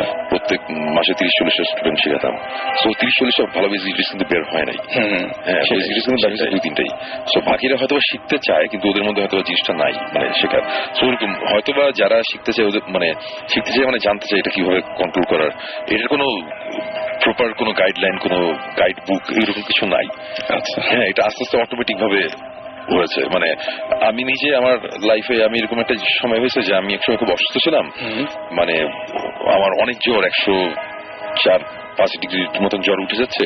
ওই সময় আমার কিছু হ্যালুসিনেশন হয়েছিল এবং হওয়ার পরে আমি কিছু জিনিসপত্র দেখেছি এবং দেখার পরে যখন আমি জ্বরটা যখন মানে কমে গেছে তখন আমার মনে হয়েছে যে না, আমি হয়তো বা একটা কিছু একটা টাচ করতে পারতেছি অথবা কিছু একটা ফিল করতে পারতেছি অনেক বেশি। তো আমি অ্যাকচুয়ালি বিলিভও করার চেষ্টা করেছি যে না, আমার হয়তো বা এখন থেকে হয়তো আমি আরো বেশি কিছু পারবো। মানে আমার একটা পুরোপুরি ভাবে একটা কনভারসেশন হয়েছিল একজনের সাথে। আচ্ছা। আমার জ্বর ছিল অনেক বেশি এবং ওর মধ্যে কেউ একজন আমাকে বলতেছে যে তোমার তো তো ইয়ে হয়েছে, যাবার সময় হয়েছে, তোর বেশি সময় নাই, আমাকে একটা টাইমও বলে দিচ্ছে এই সময় নাকি মারা যাবো। আচ্ছা। হ্যাঁ, এবং আমি বলতেছি যে তুমি কে, মানে আমার সাথে কথা বলতেছে কেন? তখন সে এরকম ভাবে কথা বলতেছে যে অ্যাজ ইফ সে আমার খুব ক্লোজ একজন আত্মীয় টাইপের কেউ, যে আমার যে একসময় মারা গেছে। আচ্ছা। তা আমি তখন বলতেছি যে তুমিও হইতে পারো না, সে আমাকে তুই করে বলে না, সে কখন আমাকে তুই করে বলে না, সে আমাকে তুমি করে বলছে। আচ্ছা। কিন্তু তারপরে সে আমার বলতেছে, আমি তখন লজিক খাটানোর চেষ্টা করতেছি। একটা সময় আমাকে বলতেছে যে আর একটু আর কয়েক মিনিট মানে, এবং সবচেয়ে ইন্টারেস্টিং ব্যাপার ছিল কি যে সে আমার জ্বর তখন 102-102.5, ঠিক যেই টাইমটার কথা সে বলছে, সে 3-4 ঘন্টা পরের কথা বলছিল, ঠিক ওই টাইমের 10-15 মিনিট আগের থেকে আমার জ্বর বেড়ে যায় এবং ওই স্পেসিফিক ওই টাইমে আমার জ্বর তখন প্রায় 105-এর মতো কাছাকাছি চলে গেছে। আমি তখন বাথরুমে আমার গায়ের মধ্যে মানে বরফ পানি সব ঢালা ঢেলে গেছে। 2 ডিগ্রি বাড়লে তো শেষ। হ্যাঁ, মানে কিছু ডিগ্রি। এবং আমি তখন বারবার বলতেছিলাম যে তখন 11টা 4, মানে 11টা 4 বাজছে কিনা, 11টা 4 কি হয়ে গেছে, 11টা 4 কি হয়ে গেছে। আমি তখনও টেম্পারেচার বাড়ানো যাবে সেটাই। সো আমার মনে হয় যে ওই ঘটনার পর থেকে আমার মনে হচ্ছে যে না, এখন থেকে আমি আরো অনেক বেশি কিছু ফিল করতে পারি বা বুঝতে পারি। তো জিনিসটা আমার কেউ শিখাই দেয় নাই, আমি হয়তো এরকম একটা সিচুয়েশনে পড়ছি, আমার ডিফেন্স মেকানিজম হয়তো কাজ করছে সেভাবে যে ঠিক আছে, তোমারে প্রোটেক্ট তোমারই করতে হবে এবং করতে গেলে তোমার বুঝতে হবে এইসব জিনিসের সাথে আমার ফাইট করতে গেলে তোমার এই জিনিসটা লাগবে, এইটা হচ্ছে তোমার জিনিস, তোমার ভিতরে ছিল, বাইরে হয়ে গেছে। মানে ব্যাপারটা হয়তো এরকম হতে পারে, আমি জানি না। আমাদের তো এইসব ব্যাপারে অফিসিয়াল জ্ঞান খুবই কম, আমরা তো এক্সপিরিয়েন্স থেকে যা করার করছি। কারো যদি কোশ্চেন থেকে আমি বলবো যে কোশ্চেনের কিছু নাই, বিকজ বেস গিটার কেউ আমাকে শেখায় নাই, গানও কেউ আমাকে শেখায় নাই, এই জিনিস আমাকে কারো শিখতে হবে। তো আমাদের মনে হয় আজকে শেষ করা উচিত না? শেষ করে দিই আমরা আজকে। আর আজকে SMS আমি পড়ার চেষ্টা করেছি, তারপরে আপনাদের SMS গুলো থাকলো আমার কাছে। নেক্সট উইকে নিশ্চয়ই আমরা আজকে অনেক মানে কি বলবো যে গল্পগুলো আমরা শোনার জন্য অপেক্ষায় ছিলাম, সেই গল্পগুলো আজকে বেশি করলাম আমরা এবং সেই ঘটনাগুলো আমরা বেশি জেনেছি। আর নেক্সট শোতে ডেফিনেটলি আপনাদের মধ্যে থেকে কেউ না কেউ থাকবেই, আমাদের কাছে SMS থাকছেই আপনাদের, এবং ডেফিনেটলি আপনারা আমাদের সাথে শেয়ার করবেন সেই আপনাদের অভিজ্ঞতাগুলো, সেটা SMS এর মাধ্যমে। SMS করার নিয়ম হচ্ছে শাউট লিখে স্পেস দিয়ে আপনার নাম লিখে স্পেস দিয়ে আপনার মেসেজ লিখে পাঠিয়ে দিন 9840 নম্বরে, অথবা সরাসরি আমাদের ইমেল করতে পারেন। আর ইমেল অ্যাড্রেসটি হচ্ছে bhutfm@radiofurti.fm। আমার মনে হয় যে সমস্ত গল্প আপনারা ডিটেইলে জানাতে চান আমাদেরকে, যে কি ঘটেছিল, কি অবস্থা, কোথায়, সবকিছু আপনি যদি ইমেল করেন তাহলে আমাদের আরো বুঝতে সুবিধা হবে, পরে আমরা আপনাকে এখানে নিয়ে আসতে পারবো। আর যারা এখানে SMS করছেন, SMS দেখে আমরা কল করবো আপনাদেরকে। সো আজকে এখানে শেষ করি না? হ্যাঁ, আজকে শেষ করা যায়। এবং আরেকটা জিনিস বলে দিই যে আমি তো ছিলাম না মাঝখানে, যেটা ওরা বলছে 10-12 এপিসোড, বলবো না 4টা এপিসোড আমি ছিলাম না, মাত্র 4টা এপিসোডের পরে ব্যাক করে আজকে পার্সোনালি আমার ভালো লাগছে। এবং আরেকটা জিনিস বলি, এই লুনাটিক অ্যাসাইলামে তো গিয়েছিলাম, নিউ ইয়র্কে একটা বড় একটা বাসায় গিয়েছিলাম, যেটার ঘটনা আছে কিছুই বললাম না, ওখানে টুকটাক ছোটখাটো কয়েকটি ইনসিডেন্ট হয়েছে, এটা আমরা নেক্সট এপিসোডে আমরা এটা আলাপ করবো। ওকে, সো আমার যেটা মনে হয় যে আগামী এপিসোডে আরেকটা জিনিস, সেটা হচ্ছে আমরা শেষ করবো ক্রিপ্টিক ফেটের একটা গান শুনি না? আমার যেটা মনে হয় যে ক্রিপ্টিক ফেটের একটা গান শুনি। আপনারা এখানে সাকিব ভাই যেহেতু আছে, সুতরাং শুনতে খারাপ লাগবে না। আর আমাদের শো আজকে এখানেই শেষ করতে হচ্ছে। স্টে টিউন টু রেডিও ফুর্তি। আর আমার যেটা মনে হয় যে আপনারা ইমেলটা বেশি করে করবেন। ইমেলটা করলে যেটা সুবিধা হবে যে আপনার সাথে কমিউনিকেট করতে অনেক সুবিধা হয়ে যায়। কারণ এই 7টা দিন এবং 7টা দিনে ইমেল করার পরে যেটা হবে সেটা হচ্ছে যে আপনাদের মধ্যে কেউ একজন হয়তো আমাদের মাঝে এসে আমাদের সাথে শেয়ার করবে তাদের অভিজ্ঞতাগুলো। এবং আজকে নিশ্চয়ই মনে আছে যিনি আমাদের অতিথি হিসেবে এসেছিলেন সেই ঢাকাইয়া মানুষটি, যিনি যে ওল্ড টাউন বলে পরিচয় দেন, তিনি কি অনেকগুলো ঝামেলার সম্মুখীন হয়েছিলেন এবং সেই গল্পটা সেই ঘটনাটা আমরা পুরোপুরি আপনাদের শুনিয়েছি। সো আপনাদের মধ্যে কেউ একজন আসবেন নেক্সট উইকে সেই আশা রাখছি এবং বেশি বেশি করে রেডিও ফুর্তি শুনবেন, বেশি বেশি করে সাহস রাখবেন মনে, কারণ ভূত এফএম শুনতে হবে প্রতি শুক্রবার ঠিক রাত 11:59। আর আপনার SMS এর মাধ্যমে জানিয়ে দিন আপনার অনুভূতি আপনার ইমেলের মাধ্যমে। আজকে শেষ করছি। থ্যাংক ইউ সুমন ভাই, অনেক অনেক ঘটনা জানলাম এবং অনেক কিছু জানলাম আপনার কাছ থেকে, যেটার জন্য আমরা ওয়েট করছিলাম এতদিন। অ্যান্ড সাকিব ভাই thank you, thank you Jibran ভাই। ওকে, আর সুমন ভাই ভালো আছে। আমি আজকে সুমন ভাই অনেক কিছু বলছে, অনেক কিছু ডিসকাশন পয়েন্ট আমি পেলাম যেগুলো আজকে আমি বেশি অ্যাড্রেস করি না, বিকজ টাইম নেই। সেটাই, আর ওইগুলো নিয়ে আমি ইনফ্যাক্ট নেক্সট শোতে আমাদের মধ্যে একটা ডিসকাশন। এবং আজকে ঢাকা শহরে আপনারা সবাই জানেন যে এত বেশি রকমের এত কনসার্ট এত কিছু হতে, তার মধ্যে থেকে সবাই আমরা এক হতে পেরেছি, এটা অনেক বড় একটা ব্যাপার। থ্যাংক ইউ সো মাচ এবং আপনাদেরকে ধন্যবাদ যারা এতক্ষণ পর্যন্ত আমাদের সঙ্গে ছিলেন। শুনবো আমরা ক্রিপ্টিক ফের একটা গান এবং এখনকার মতো আজকের মতো ভূত এফএম থেকে টাটা সবাই।